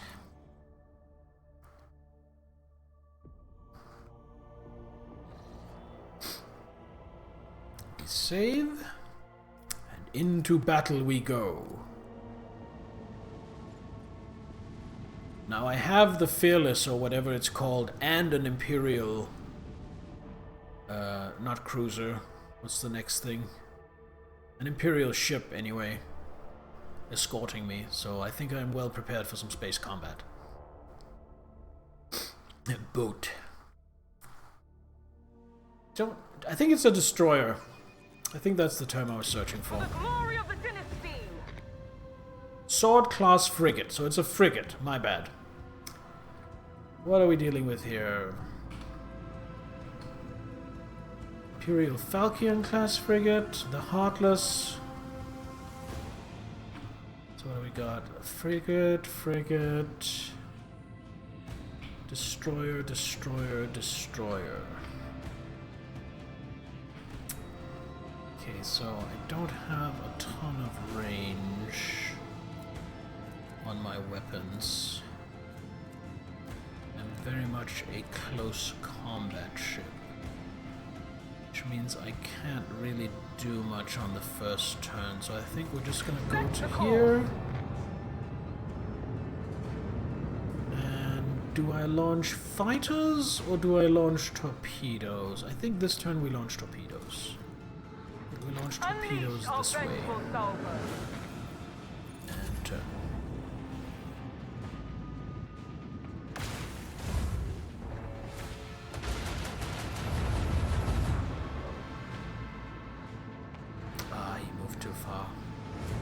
Yeah, the mobility of the Eldari ships is going to be a real problem. Is this just a default lose encounter? They're just going to destroy the ship I'm trying to protect before I even get to do anything?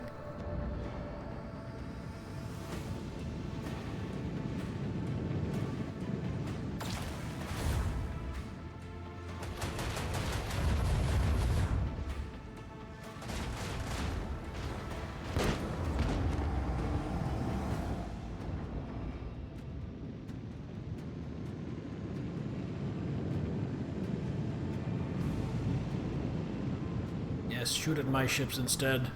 They can be repaired. Don't shoot at the ship I'm trying to protect.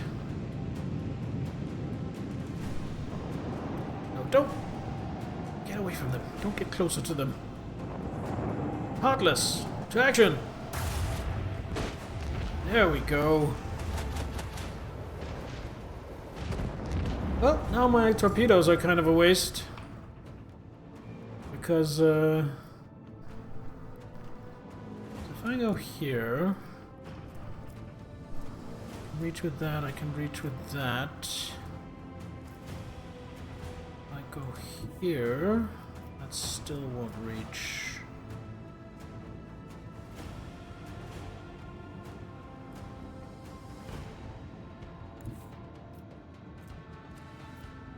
But okay, I have an idea. I'm gonna go here. Then I'm going to strafe here. Fire the large batteries. This one's going down. And we fire the two lances, and then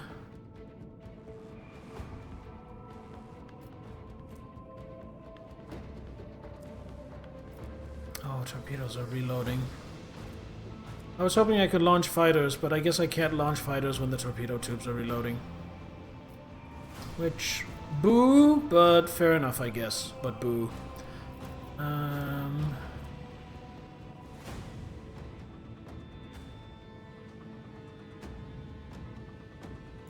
Do torpedo control. Start turning those around. They don't move very fast.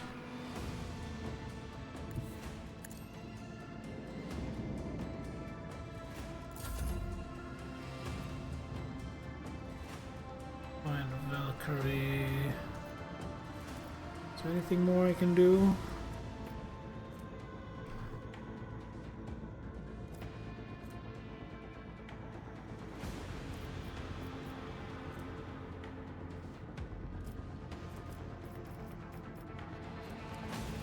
make that reach? No, it wouldn't. Do I want to reinforce shields? No, we're gonna wait. Gonna save it. Imperial Sword Class Frigate will finish that off. Another knock on the macro cannon. Oh, you gonna go after... Yeah, okay, I might lose here.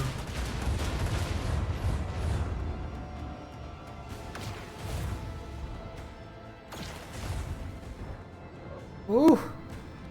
Okay, that frigate needs to die this turn. Or else I lose.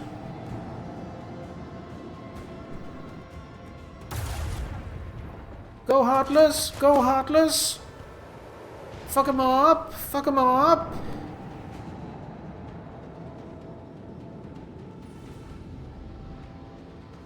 The torpedoes go to here. Okay, so torpedo control grants them a tiny amount of movement.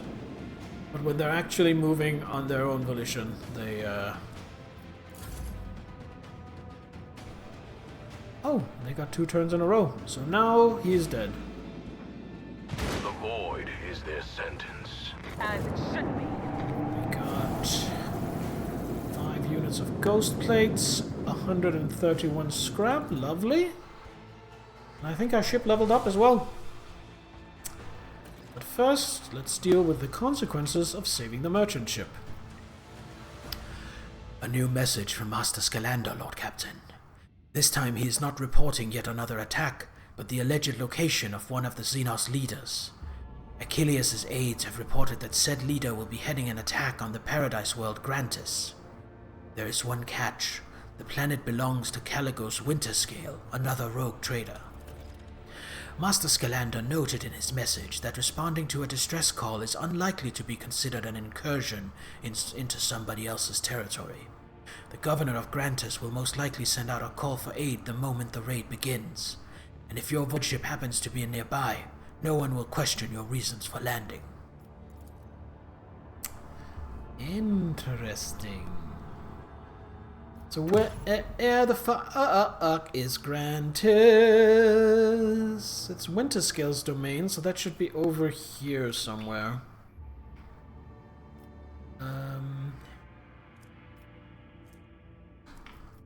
Is it here?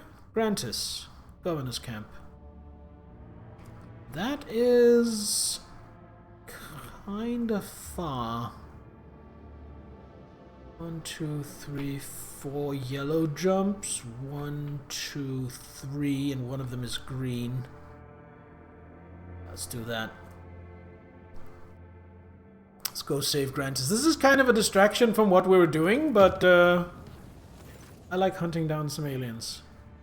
Warp breach! Ungodly fiends spreading sorcerous disease walk the lower decks, gathering a cohort of infected voidsmen. If no measure are taken immediately, an entire bay could be turned into a den of heresy. I think we all know exactly what kind of demons this is. We're just gonna go with the same party. That's my demon hunting crew.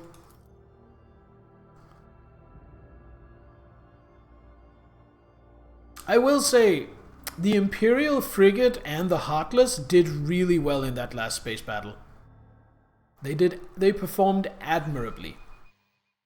In a previous battle, I was complaining about the Heartless because it kind of just fucked off and went away and couldn't get back to the fight for like 3 turns. And I was left alone soloing like 5 enemy ships. That got a little dicey. But in this fight, they performed, like I said, admirably. They did exactly what they needed to do. Alright, Neugel. We have come to Neugel your Beugel. I'll lay claim to the stars. I'll lay claim to the stars. Destroyed. Okay, what are we dealing with? A Plague Bearer, Cultist, Cultist, Cultist. Let's just cover. Okay, let's see. Cultist. Oh, there are a couple of cultists. Oh, okay. So it's gonna be coming from both sides. I see. So we're kind of gonna be pincered here. Interesting, okay. So you go back here. Abelard, you hold this side. Magenta, you stay behind Abelard. Ready to move actually here so you're in cover from the other side. Heinrichs, you go demon hunting on this side. Place you there.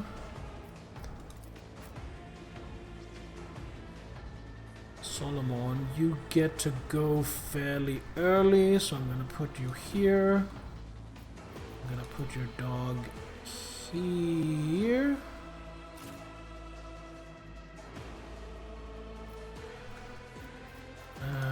Cassia, put you forward here so we can have your skull. So you get to go before there's a skull here.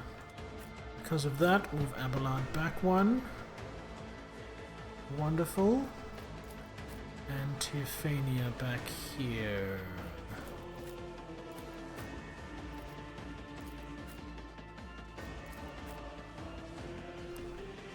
Yeah, I think that works. Let's go. I serve the ruinous powers!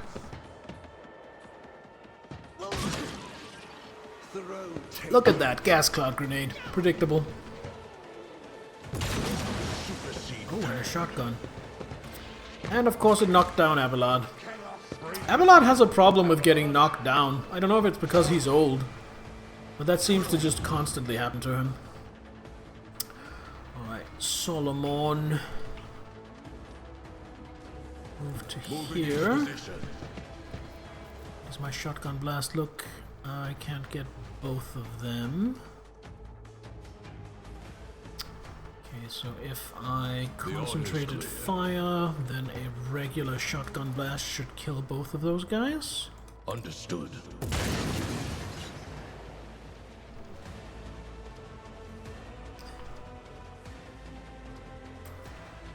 And I think maybe a double slug will It won't take run long. and gun to here to gain a little bit of cover. The guilty will fall. And then double slug. It's not enough to kill. Okay. Glato, we're Advanced undertaking tracking. this task. Glato, apprehend. Help me bring down this cultist. Okay, don't help me bring down this cultist. Just fucking rip him in half. I'm happy with that. Thank you, Glato. Good boy. Who's a good boy? Glato is. You're out of range. Which means I think we just have Glato protect myself.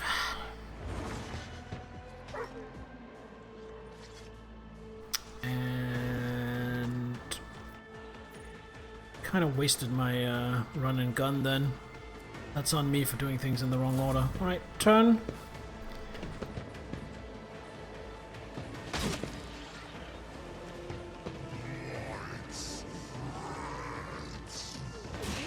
Cleanses the body. Gonna throw poop at me? Yeah. Another Predictably. scar for my collection. Alright, Cassia's gonna come out on this side.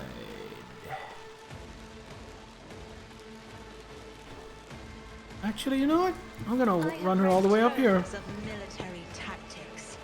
And then I am going to use Littlest Stare. Isn't this a job for the scouts? I'm not really sure why that hit Argenta. Oh, that's why it hit Argenta.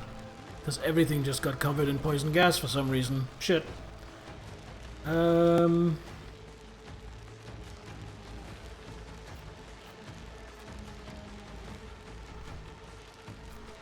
Does he have any of those? He doesn't, does he? He has Horrors of the Warp. And he's prone. Cannot act. House of Rust. Okay. So move you here. My commands are followed without hesitation. Activate Medicaid signal, that's going to be helpful. And then with 2 action points left, bring it down on I'm a Argenta. navigator, not a servitor. Argenta. Do a Furious Recital. Slide, slippity slide to down here. And we'll burst fire these two guys. Strike is a prayer. Go. Mark you as prey, because I forgot to do that before firing. Turn. The question is, does Cassia then... Yeah, I think Cassia then puts Finest Hour on Argenta. I shall prevail. I think we ignore this cultist. He does have a shotgun. We don't ignore this cultist. We move Cassie or Argenta to here. And we do a single shot to remove him. And we have 4 action points left. So we want to remove this demon. So this demon is now our prey. As Call the the Emperor bold. commands, I act. Piercing shot, so it's automatically a critical hit. And full send.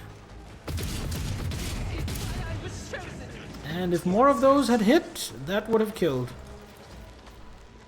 And Faith back without off. deeds is worthless. That's that turn, that is that turn. Stop throwing poop! Emperor, deliver us. Abelard stood back up. He's gonna kick some ass next time. Okay, now it's Argenta's actual turn. She can move all the way. Honestly, can I shoot it from here? I can. It's still my prey.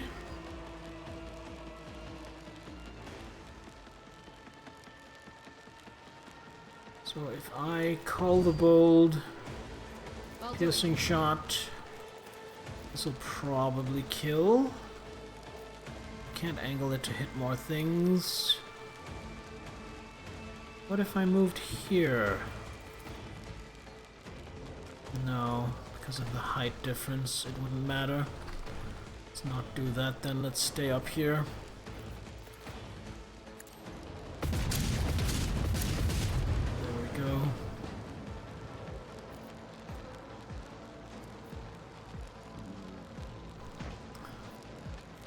As the Emperor commands, I act. Gun. Do I have line of sight from here? I do. Let's just shoot from where we stand. There we go. Turn. Big Bear's gonna run up and throw poop. Nope, just gonna run up. Heinrichs. Heinrichs, I see a demon. And as our resident demon hunter, I want you to deal with it. Word of the Emperor, like so. Do I want to risk any psychic powers? Yeah, I'll risk a Hammer of the Emperor. Eh, that's fine. 4 damage, I can handle that. Walk to here. Because that is a good position from which to charge.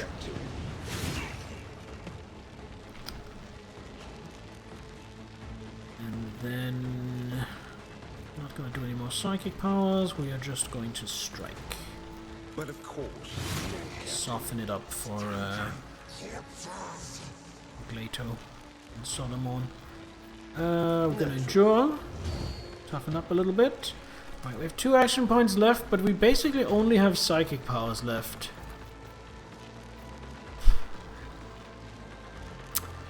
So we are going to enfeeble.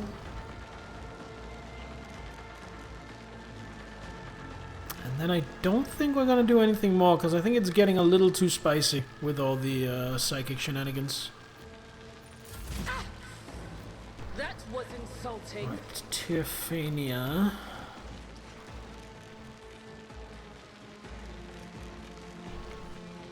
So what else is over here?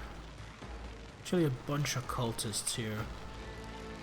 So Tyrfania is gonna come this way. Let's see how they respond to this. Ouch, ouch, ouch, ouch, ouch. Solomon, serve me. Solomon, All too voice of command. Solomon, suits my inspire. Solomon, bring it down. And then, oh, that's gonna be 2. Can I blast this and not hit? I can. That's gonna be enough to kill anyway. But then that's gonna blow up this cover. So instead, double slug. Hopefully that'll kill. That was enough to kill. Revel in Slaughter? Let's see.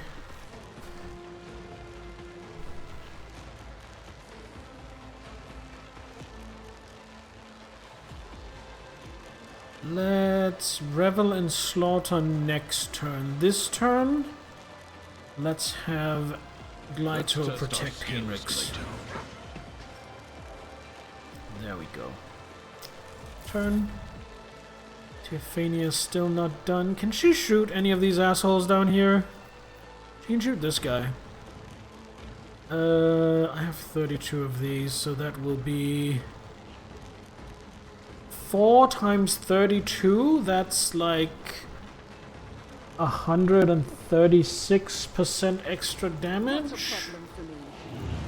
So maybe with that, doing girl math, already done.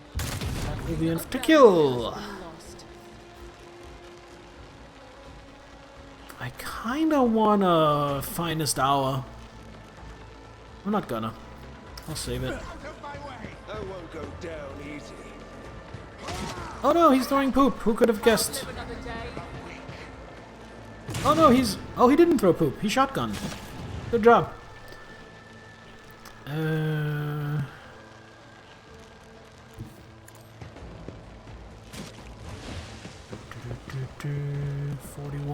41. I honestly think I might not need Glyto for this. So, I'll take it as Revel in Slaughter, understood. Concentrated Fire, Grisly Adjudication. 1 died. 1 has about half his health left. It won't take long. Run and gun. Go over here to get cover from the other guy. Got a job to do, Glato.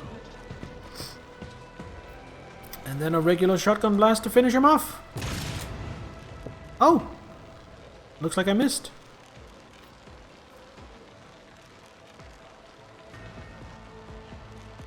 Do I want to overcharge? No, I don't. Want to fire on mastery? No. Turn. How dare you? Now Cassia.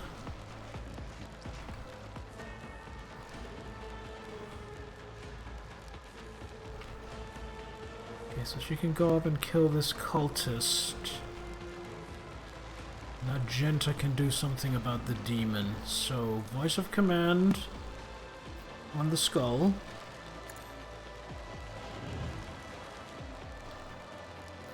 Bring it down on Isn't this a Agenta. job for the serfs? It shields me. Agenta will revel in slaughter. Agenta will do the shimmy slide. And hope she can see it from here. She can! She can... Yes, she can. I only have 2 shots left though, so let me reload before I do that. So I don't make a horrible fool of myself. Let's soften it up. Also, let's not forget Doubt is for to the mark weak. it as prey. This seems a good time for firearm mastery. The will of the righteous. You, my emperor. As the emperor commands, none can escape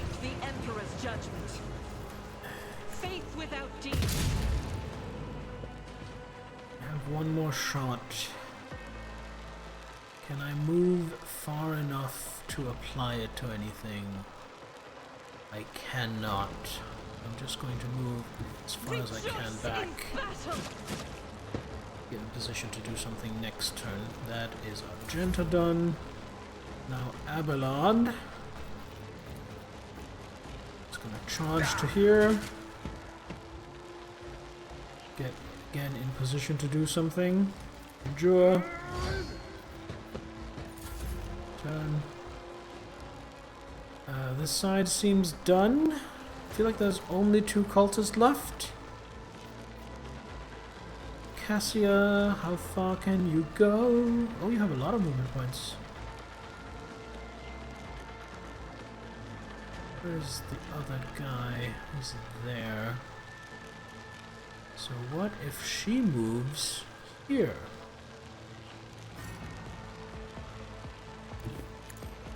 No! His ruby flashes off, choking me. And then he's waking nightmare on this guy. And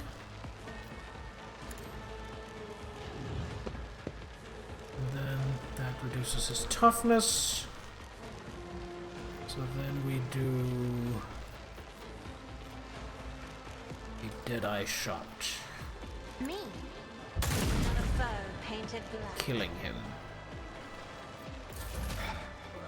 Then Abelard. Abelard? Yes, Lord Captain. Do you see that cultist? Yes, Lord Captain. Well, I don't want to. Yes, Lord Captain. Follow my lead.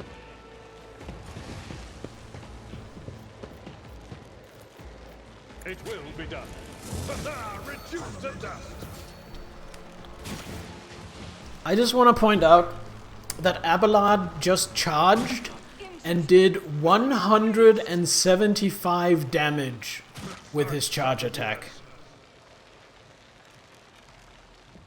I just want to make a note of that. Jesus fucking Christ, Abelard, you absolute beast. Ooh. What have we here? Oh. It was just loot. I guess I shot that guy so hard he turned into a box. Oh, I missed an ad break. I was so caught up in the fight that I completely missed taking an ad break. Sorry about that.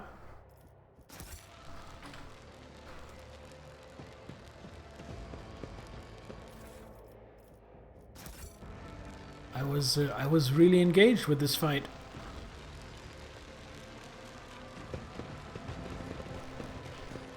Right, threat dealt with. Wait, where do I leave? Isn't this where I came in? Oh, this is where I came in. This is not where I came in. What? How do I get out of here? Oh, great. That's why, because the exit is not at all the same place where I came in. Abelard, delete that fiend. It offends my masculine senses. Masculine?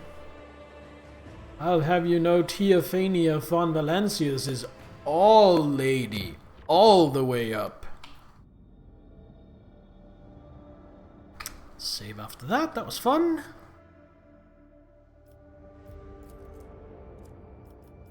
Travel here.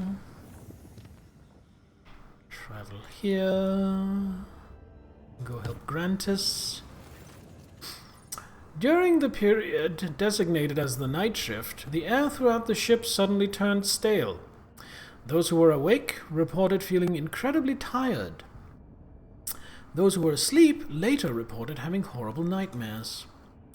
Seneschal Abelard Wasserian was found in his quarters in a trance-like state. He was pacing the room and talking to an unseen interlocutor, asking the same questions over and over. Why won't the fever break? And does the esteemed chirurgeon have the faintest idea what he is doing? Then he sat by the bed for a long time, clutching the sleeve of a void suit and repeating, "Everything will be all right, son." With great difficulty, the enforcers managed to return the seneschal to his senses. By the order of Seneschal Wassarian, the report on this incident has been erased from the ship's logs.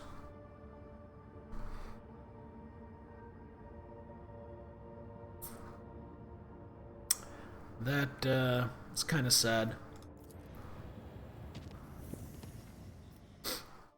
Alright, let us go save Grantis. I wonder if all the companions have special warp events that can trigger.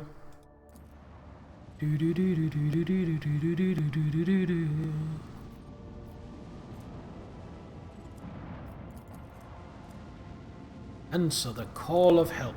The call for help. Alright.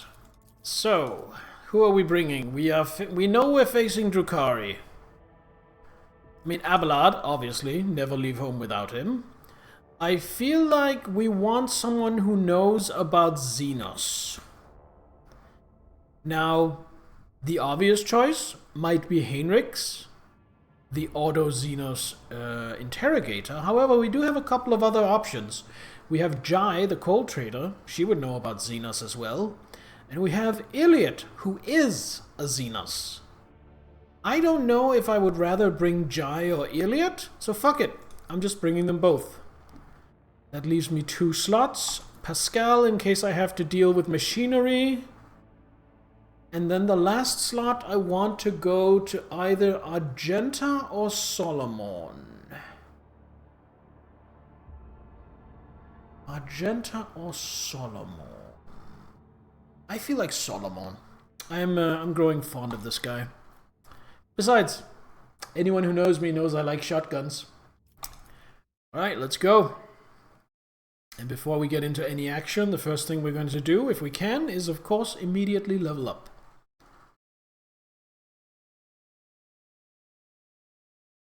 Because we have a couple of party members. Ooh, cool little landing animation.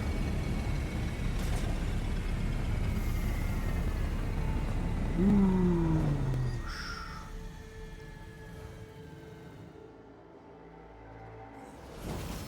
Alright. Jai, let's level you up. Grand Strategist, we gain a new ability. Range of 11 cells, gain the ability to move to that area.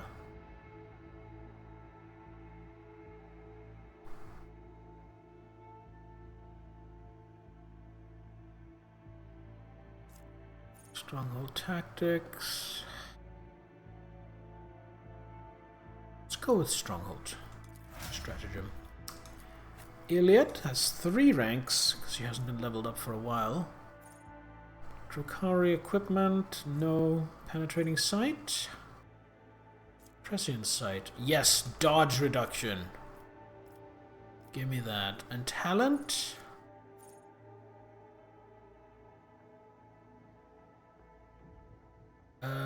Ooh, perfect opening seems amazing. Let's grab that. Let's grab 5 agility. Let's grab... Already great with awareness. Let's grab Lorzinus. And let's grab for her ability... Elusive Shadow could be good. What does Elusive actually do? Move through enemies. Gain dodge and dodge reduction. Deal more damage. Partial cover gives more cover efficiency. That's pretty good.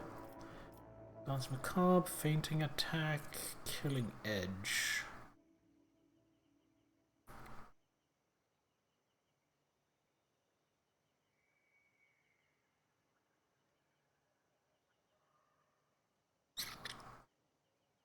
That's only really good if I have a ton of dodge reduction. That's really a gamble. I think I'll get Elusive Shadow. That seems more of a sure bet. Pascal Hanneman. Common Talent. Assistance of the Forge.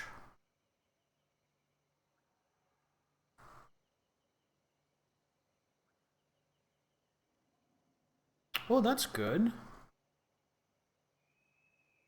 Hit chance and dodge reduction. So the more I attack a target, the better to hit and dodge reduction.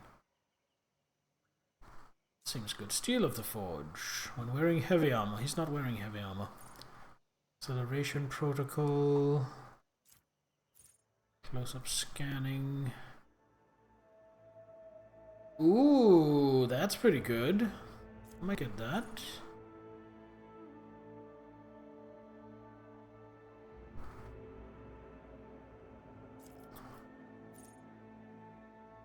Machine Spirit Communion also applies a stack of exploit.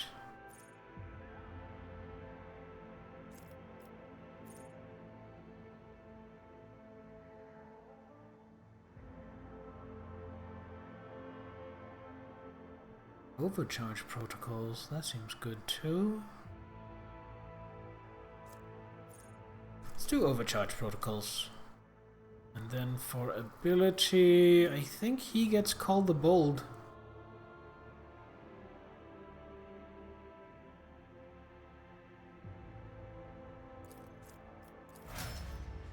Alright.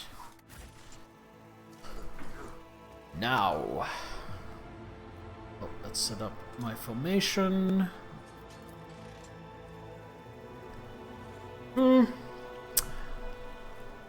It's the right formation, I think, but it's not quite the setup I would like. Actually, you know what? Let's do this. And then snipers go in the back. You guys go on the flanks. You go in the center where you're nice and protected. Actually, go a little bit back. Like so.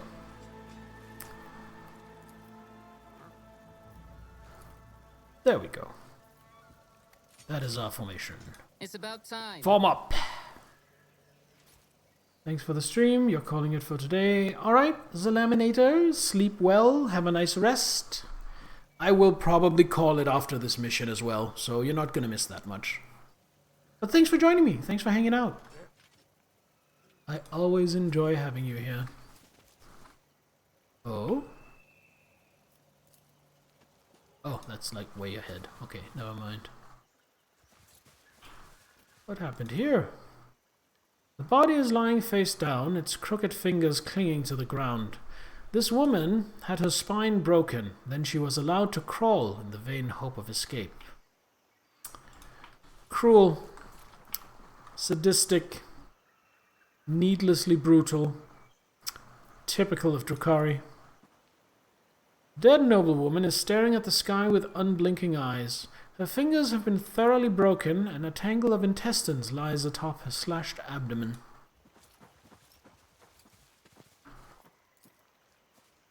Someone split the man's thorax open and turned his ribs inside out. Oh, the famous Blood Eagle. Corpse is missing its eyes, nose, and lips. Judging by the main mouth, the teeth and tongue were also torn out before death. I won't tolerate weakness. The imprint of torment and fatigue has been left upon this world. The mark of my dark cousins is so stark, it cannot be anything but a trap. Oh, goods. Vintage and 30% of provisions cargo. Wow, that is valuable.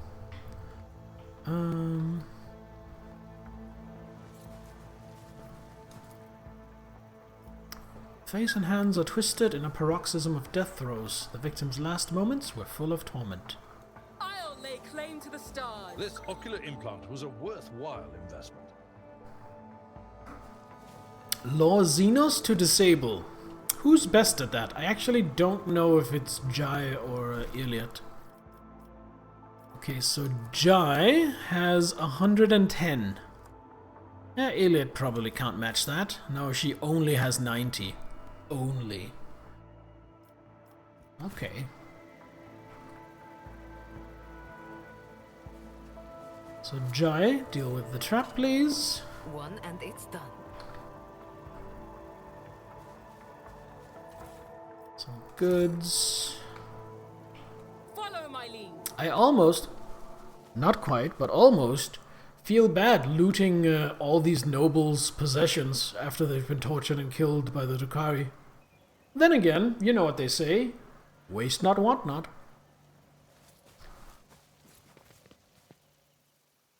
Oh, this looks like a fight.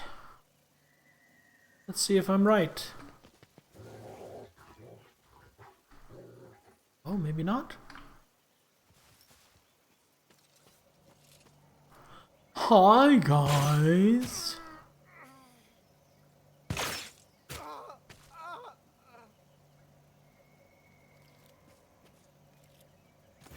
At last. You took your time coming to meet me, monkey. The Xenos in ornate black armor turns his head to you. His thin, pale face is covered in tattoos and blood spatters. After a moment, his thin lips stretch into a crooked, unpleasant smile. A couple of seconds pass before you realize that the Elucidator is silent. The Xenos is addressing you in low Gothic. Hold your foul tongue, abomination. Such filth will not use that tone with the Emperor's chosen. Why? I sent an invitation by way of the cattle that dwelt on this world. And the chosen has so obediently appeared. How are my words anything but the truth? To me, that back banner looks more Asuriani than Drukari. One of my soft-bodied kin. What meager offering tempted you to lower yourself to attending these animals? Or does their company remind you of being among your lost... I had an inkling Iliad might have a special interaction with Drukari. What do you know about my brothers and sisters, Dark One? Only that they wander blind and helpless, robbed of their home and hope. But why am I telling you this? Isn't it your duty to watch over your kin, outcast? We met on the mining world. You were one of the Xenos who got away. You ruined the reception that our poor little Tassara had worked so hard to arrange. Now it is the succubus's dream to drag you to Kamara and have her. Oh, it's pronounced Kamara. I thought it was Kamara. What a terrible disappointment it would be for her if something were to happen to you before then. But we should not get ahead of ourselves, yes? First, monkey, allow me to get a good look at you. There is deplorably little to distinguish you from the rest of your dull-witted species. And yet, monkey, and yet you are different. After all, you are from the caste of their rulers, are you not? Rogue traitor. I like this guy's voice. That is what they call you. Well then, rogue trader, since you nevertheless deigned to come to this meeting... Oh dear, this is not a meeting. This is pest control.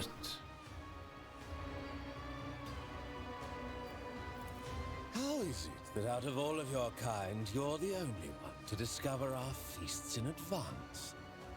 Usually you're all so slow and sluggish that my kin always have enough time to leave the battlefield before aid arrives. But still, time and time again... Yeah, I'm not giving him any actionable intel. Not even to brag, not even to hold over him. If a Drukari took a shine to me, Shireen, I'd know to expect nothing good out of it. You are too popular, even with your enemies. Aggravating, is it not? Having someone best you at your own game? You think too highly of your deeds, however insignificant they may be. Well, we're smarter than we look. And? That's it? Just an assertion that your kind are not as brainless as you appear to be? This answer does not satisfy me. Abelard, remove his spine. I will tell you this, monkey. I know you might be lying to me, or you might even be unaware of who is guiding your hand. In any case, I have grown quite tired of your attempts to delay the inevitable. Surely you too have run yourself ragged, chasing us between the stars. Let us put an end to this. Finish this standoff. My forces against yours, once and for all. You wander among the stars, so you must know of this place. An ancient reach, where the echo of stellar agony rings still. A place that serves as a graveyard for old stars, still filled with residual emissions and glittering dust. The place that buried your wreck, stuffed full of delicious, frightened monkey, and the horrors that devoured them. The threshold of our domain. Your kind call it the Cinerus Maleficum. That is where our disputes will be settled. The cabal of the Reaving Tempest will be waiting for you, monkey. Do not come unarmed. Why go anywhere? I will kill you right here. Naive little beast. I won't be soiling my blades with your guts today. My subjects, however, they will gladly amuse themselves with you.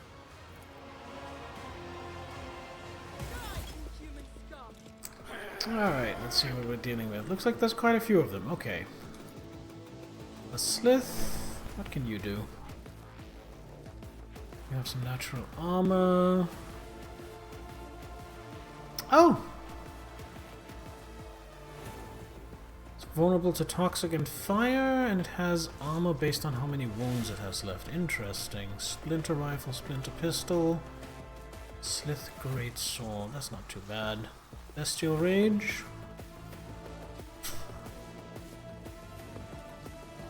Okay, so if I do big hits to it, it gains weapon skill and strength. Got it. Natural armor. Then we have an incubus.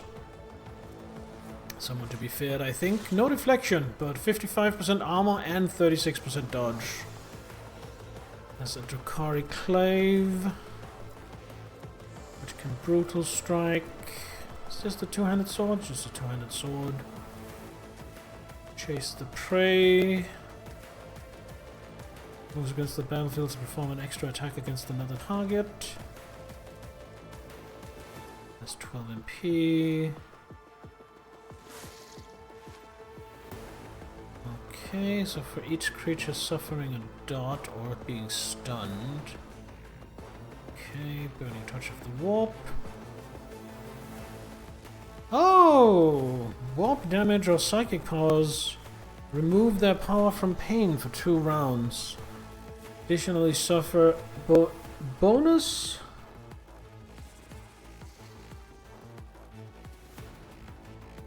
Oh! They suffer a penalty to weapon skill and ballistic skill and receive an additional 10% of maximum wounds from warp attacks and psychic powers for 2 rounds. Well, I didn't bring anyone who can use psychic powers or warp attacks. That's a shame.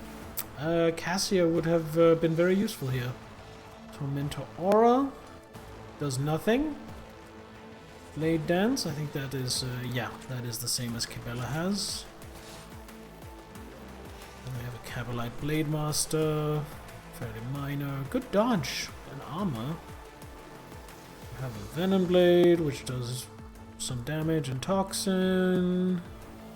Those same abilities. Then we have 3 Cabalite Warriors. No armor or deflection, just 57% dodge. Power from Pain, Burning Touch of the Warp, Splinter Rifles.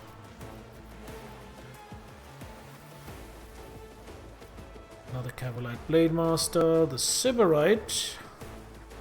40% armor, 57% dodge, kind of similar to the Blade Master, but with a Blast Pistol, which packs a hefty punch.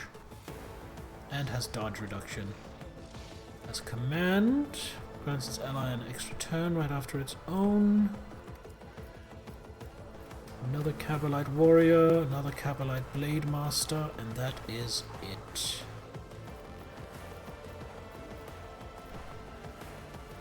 One, two, three, four, five, six. So that means I'm up against 9 enemies, I suppose. Alright, let's get into positions. Okay, so we have... Actually, let's see where everyone is. So Slith is there. Incubus is there. Cabalite Blade Master over there with the Slith. Cabalite Warrior. Cabalite Warrior flanking. Cabalite Blade Master over there with the Sybarite. And the last Cabalite Warrior there. Okay. Oh, and another Okay, so there's 2 Cabalite Blade Masters here. So this is a dangerous melee contingent. These guys are more all-round, although this guy is also dangerous melee. And then there's just one guy... where is he? There, kind of wanting to foul me up. So there's nothing down here. Okay. Rogue Trader, I want at a distance in cover. I want you here. Abelard. I probably want you to deal with these guys. Stand here. Jai, you can help Abelard. Stand there. Elliot. Is that too far? No, I think that's fine. Pascal, I want you to mainly deal with these over here, so I'll put you here. Solomon. Not Pascal. You can go here. So then Solomon can go here. Glyto can go here. Start of the battle. Jai. So Jai can move up and attack, but then all of these assholes will get to do stuff. So let's designate some areas. What do we have? Front line. Back line. Cover and dodge reduction. Rear. Damage with ranged attacks, over penetration and critical hits. It's R to rotate. I'll put the rear zone down here. I'll put the back line here. You've got a problem, I've got a price. I won't assign a front line just yet. Take aim.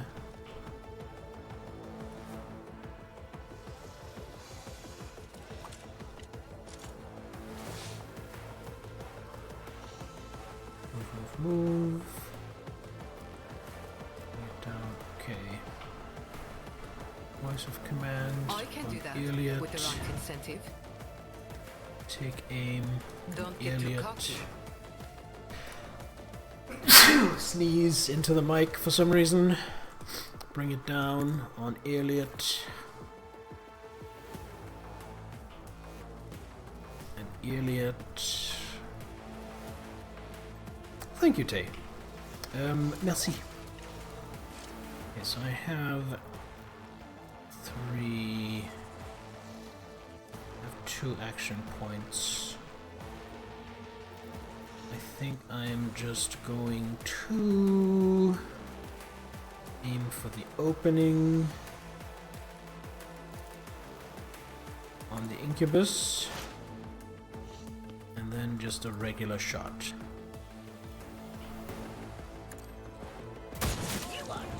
And that took away 1/3 of his health. Hell to the yeah. Oh, right, and Death Whisper doesn't cost anything. So we're also going to Death Whisper him. Rien, mon ami. See, I've never heard de rien before, but from context, I can actually figure out what it means, because I'm smart. Jai doesn't have good range with her weapons. I kind of want to move her up there and shoot the Incubus. I'm just worried that he is going to chop her into fine little bits. So instead, what do we have here? Kill zone.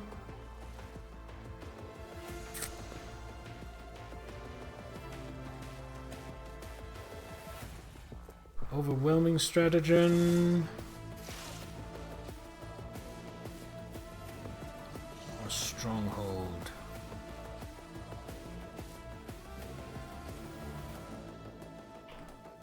I am going to put overwhelming stratagem Am I getting paid for on this? here, and that will be her turn.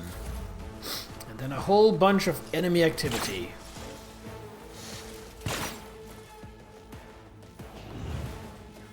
He's gonna go for Pascal, that's fine.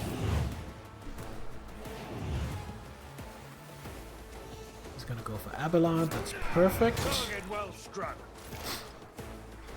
Alright, Iliad. We really want that incubus dealt with. This tedium is Perfect beneath me. spot. Let's see what we have here. Poised to strike.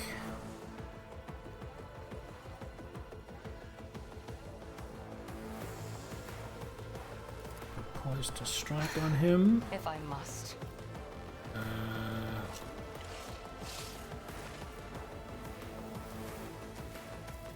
I think that's all we need to do. So we analyze, and yeah, I don't think we need to Deadeye shot. We can just do a regular shot. So we analyze, and then we do a regular shot. If it serves your cause. And then we Death Whisper. I understand your intent. Fortune favors the swift. And then he is bleeding.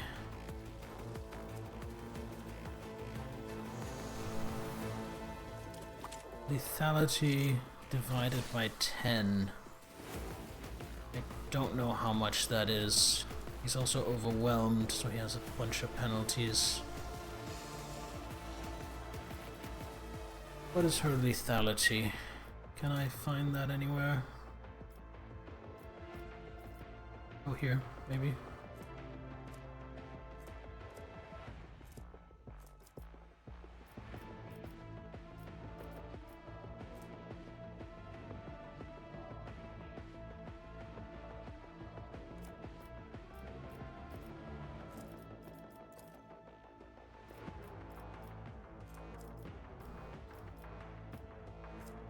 Assassin ability, assassin, here we go.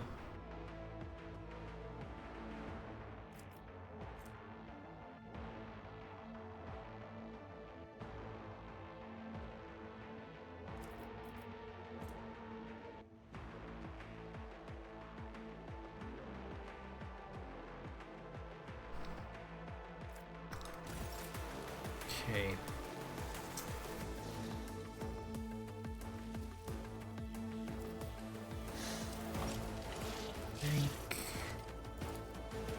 He's not going to be alive by my next turn, so I'm going to target this Cabalite Blade Master within my sights.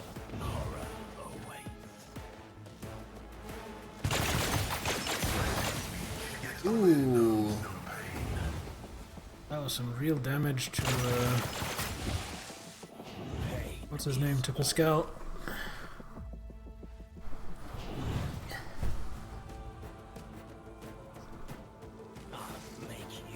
Right, running to cover and play commander. Wow. I think Pascal needs to do some healing on his next turn.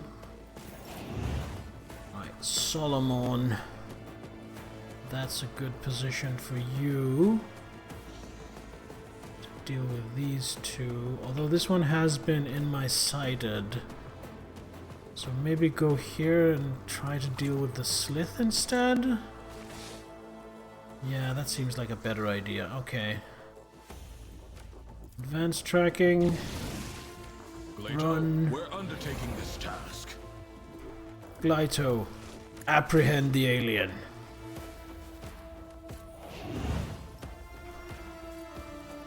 Ah, didn't make it. Hold the formation. He'll make it next turn. Alright,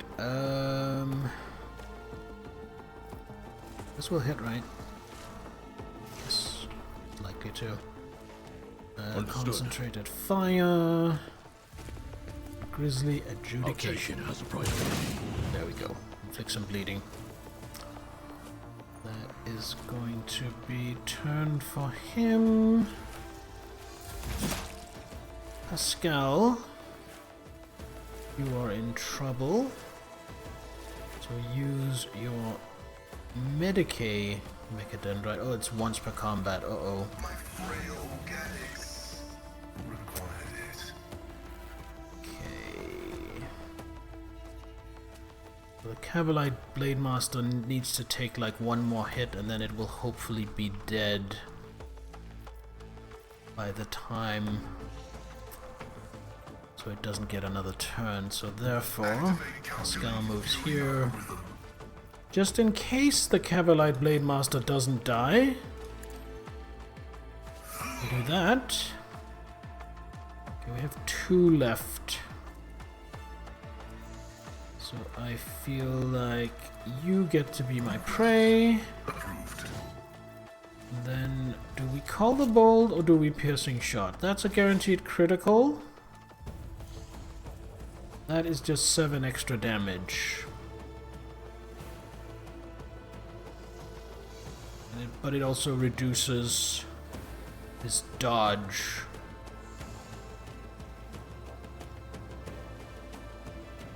And yeah, we're gonna use Call the Bold. Call the Bold. And a plasma shot. There we go. And he is now debuffed. Oh, he's also staggered.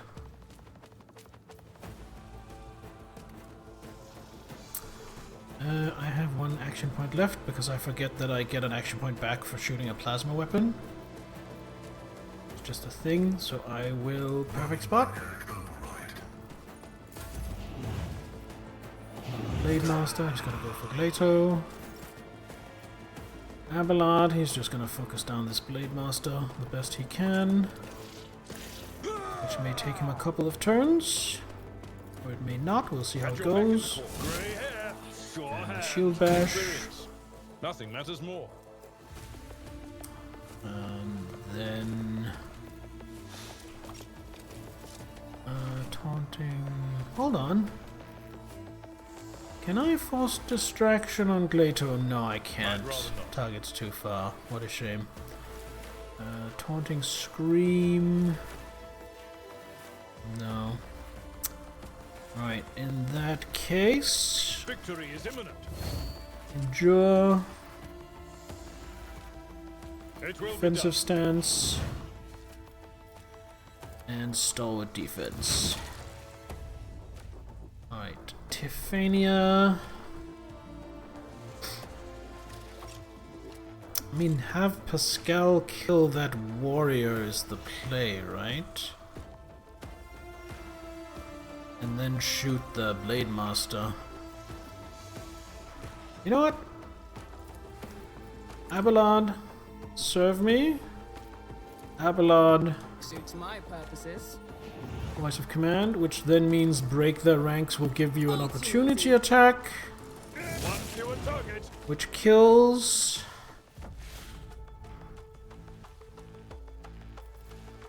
Then bring it down on Pascal. He is too That's my far. specialty. But if we move here, he will not be too far. It does mean I'm moving out of the back line, but just have to live with that. Pascal is too far. He has 3. He needs 1 to shoot, which means he is going to Cull the Bold. He is going to Piercing Shot. And then he is going to fuck this boy up. And then with his last action point, he is going to place a trap here. In case this guy decides to get fancy. And then Tiffania, who still hasn't moved. Put a shot into him. This won't kill him, but feel like that will bring him in the range where Iliad's in my sights will kill him when her turn comes around next, which is pretty soon. Nothing I can't do. Or, you know, he's just gonna dodge it because he's an asshole. That's fair. They're Eldari. We should expect them to dodge. Does this do again?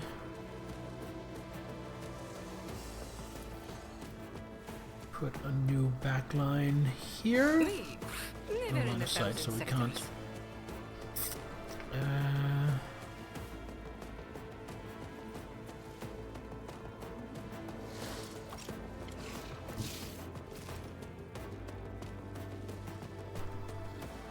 What does she have again? She has a splinter pistol and a blast pistol? Or dual swords?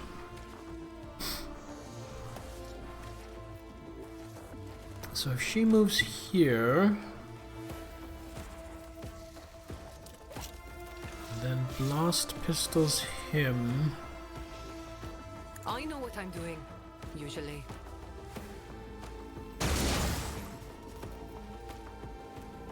And then toxic bursts him. Don't get too close. And she has one action point left. She can then move the back line here.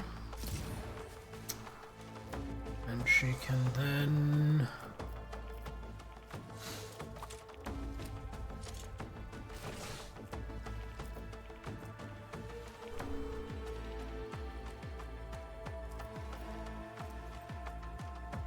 move. You know what? Move on Abelard. Would actually be pretty good. Move him up here. In a great position to act next on. Oh, would you look at that? I have Daring Breach. The stars themselves.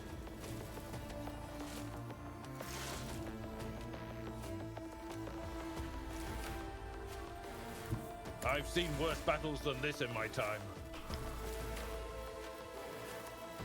Hello, Slith. Your ass is grass, and Abelard is the lawnmower. Shield bash Reduced to dust. for the finish. My place is at the fore. Victory is imminent. Woe to you.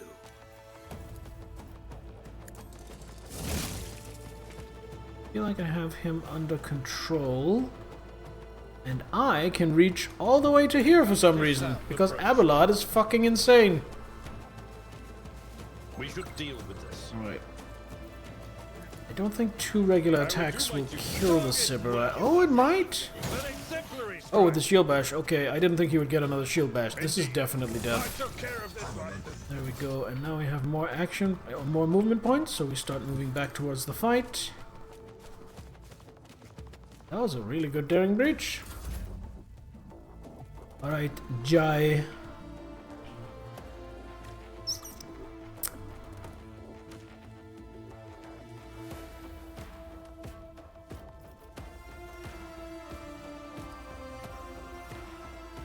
Why is she getting some free movement points and nothing else?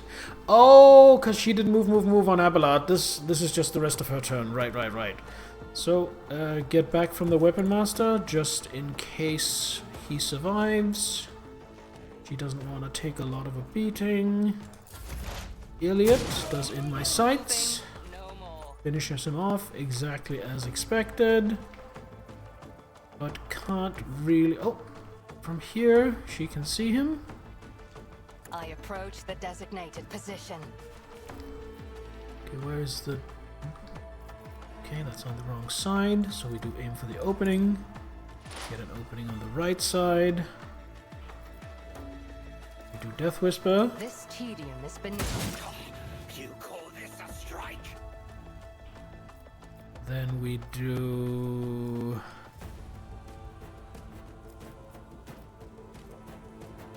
Precise Attack. If it serves your cause. We do Poised to Strike. Oh right, you have to pick a target for that. Poised to strike I on this am not Cavalite your warrior. sister's pet monkey. And then we do a shot. Do some damage. Ancestors guide me. And then I can do another shot? I don't know why I can do another shot, but I'm happy to take it. Oh, hit the cover. Bound to happen sooner or later.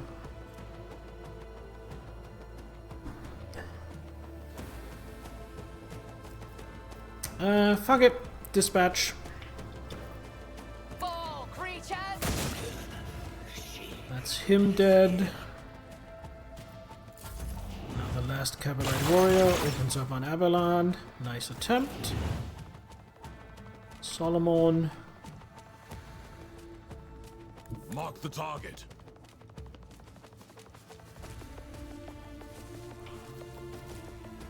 One of us would be enough. That's tracking.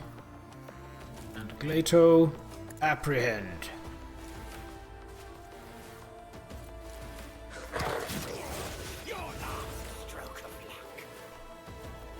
And then Understood. concentrated fire.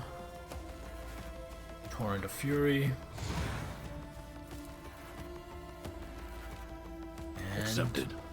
Dead Delta? Nope! It has 1 hit point left. Oh, I forgot about Glato. Glato with the follow-up to finish him off. Drakari's Splinter Rifle. I'm not gonna want Splinter Rifles. That can go to cargo.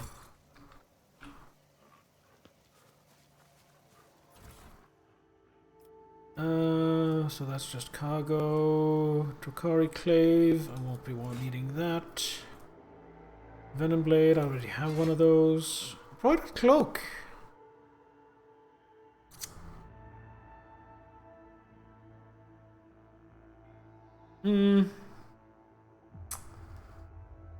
Cargo.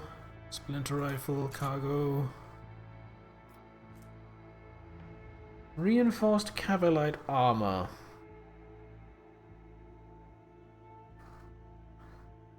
Keep that. Reinforced Incubus Armor. I'll keep both of those. Seem worth having. Okay, we have ads coming up in just a couple of minutes, and we're gonna take the ad break. But then after the ad break, depending on how long the rest of this little venture is, that is where we're going to end. So there might not be much left after the ad break, just a heads up. We will probably be raiding out. It would be swell if you'd stick around for that. But if you've got places to be and you just want to get moving now, I totally understand. There's not going to be a lot more plot development during this stream. My success is an irrefutable. Ooh, Unsleeping Eye. When a wearer kills an enemy with finish the job, the wearer gains a plus 20 bonus to damage for 1 round.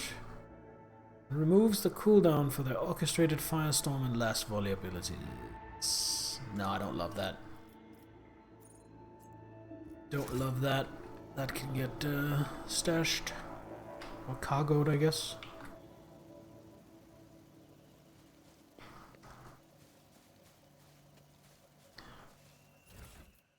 Why was the Formula 1 driver good at making deliveries quickly? Because cargo fast.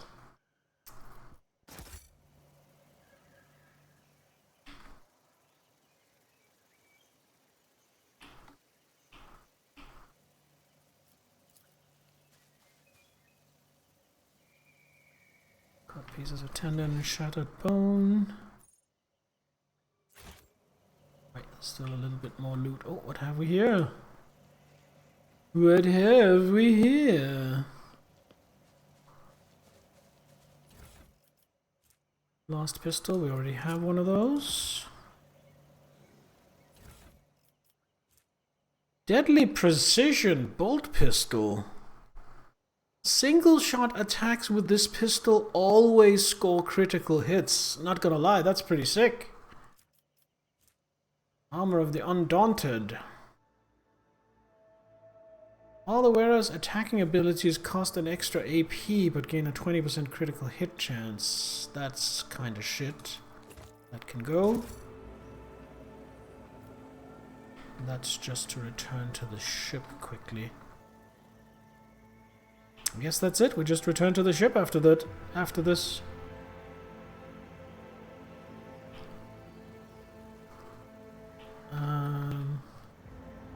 Did I miss any loot? I feel like the map said I missed some loot. Missed loot down here. Ah. Victory awaits. On the coast. The Administratum is the spine of the Imperium. It gives it cohesion and prevents everything from falling to pieces. But well, it phrases the extricate as a negative. lives Yeah, without it's weirdly phrased. I agree. All right. Well, I guess we're done here.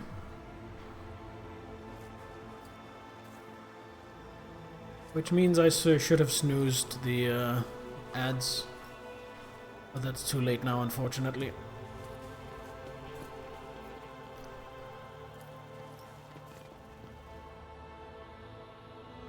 Alright, what is the post-mission wrap-up?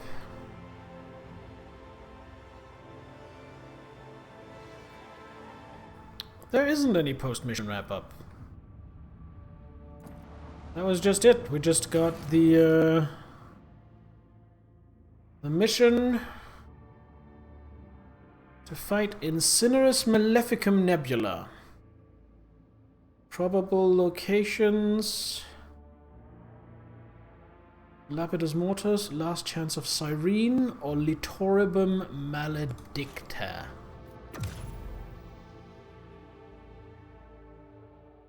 I think those are the worlds I haven't been to yet.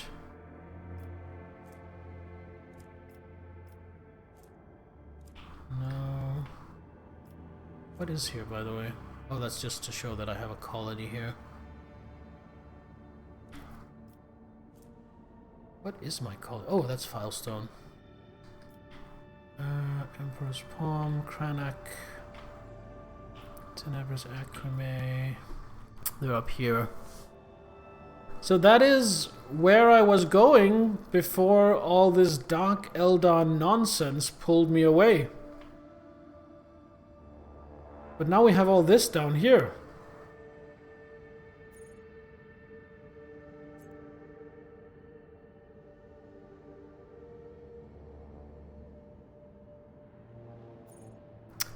So much to do. But yeah, that's probably what we're going to be doing next time. Maybe clearing out some of these. And then moving up towards this to deal with the Drukhari threat and whatever else might come my way. So much to do, so much to see, so what's wrong with taking the back streets?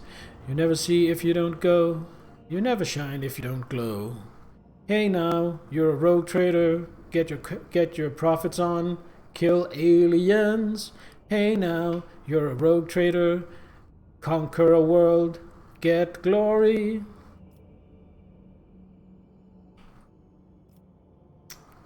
I think I need a little more time to think to do that properly. Anyway, I think that is it for tonight.